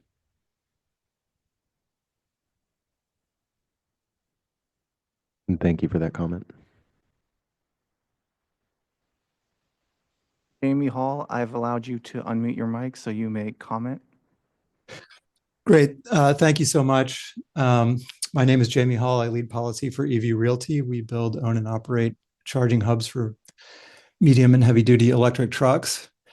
I just want to thank you for the workshop ideas and opportunities for feedback. Really looking forward to participating in this process over the next year. Lots of really interesting ideas to digest, and we'll follow up with more feedback, written feedback on the details. I just want to agree at this point, though, with Adam Browning, Chris Bush, and others on the need to maintain a high level of ambition on truck electrification. Battery electric truck technology continues to improve, and demand is strong if the right incentives are in place. So let's see how we can continue to support industry leaders with the right incentives, both monetary and non-monetary, and maintain momentum here. And also, as an infrastructure developer, I wanted to comment briefly, as there have been some good back and forth on infrastructure throughout the afternoon here. It is important, and this is a discussion that we need to have for sure. Just want to note that infrastructure should not be seen as a reason to hit pause on electrification overall. I think, as Chris Bush noted, we're seeing a lot of large-scale charging hubs being deployed in key regions like the Inland Empire and around the ports. We can do this if we support the fleets that are ready to make the jump, and if we focus on the areas where we are seeing infrastructure being built out. So thanks again for the opportunity and for the good brainstorming session, and look forward to participating and providing written feedback. Right. Thank you, Jamie. And with that, we're going to go ahead and close out. So again, anybody who did not get an opportunity to speak, or if you still have your hands raised on Zoom and you'd like to comment, please submit your comments to the Drive Forward Fleet email or to the informal comment docket, and we will definitely take those into consideration. So I'll go ahead and pass it off to Michelle again to close us out. Thanks, Chris. And I just wanted to take a quick moment to thank you all, those of you who are in the room and those who logged on, for taking time to be with us today. I think what we're really trying to aim for is a collaborative approach on how to move forward. I know that we've talked a little bit about what's going to happen in the long term, with the regulations, and there were some ideas mentioned on short-term things. We are also considering those, right? So when we're talking about incentives, we're talking about these voluntary actions. Those are all things that we think we are hoping that we can move forward with in the short term. So it's not that we're waiting to do something. It's just that this particular portion of what we can do is going to take a little more time than some of the earlier action items. So please stay tuned to all of our Drive Forward work. There's a light duty effort. There's an incentives effort. There's this effort. We have work happening in the outreach department. We also have things happening related to, again, those voluntary, non-monetary incentives. So very excited to continue these conversations. I really appreciate the breadth of experience that we have in the room and on the call with us. Historical knowledge of how we've built regulations over the past, new fresh ideas coming in from new members. So just again, deeply appreciate everything that you provide, the feedback you provided today. We're looking forward to your comments. I will say, in addition to the written record, we are also always available to talk. So if you want to reach out, have one-on-one meetings, we are available for those as well. We're looking forward to the new year and continuing the series of discussions here. So thank you again for your time, and I hope you all have a great afternoon.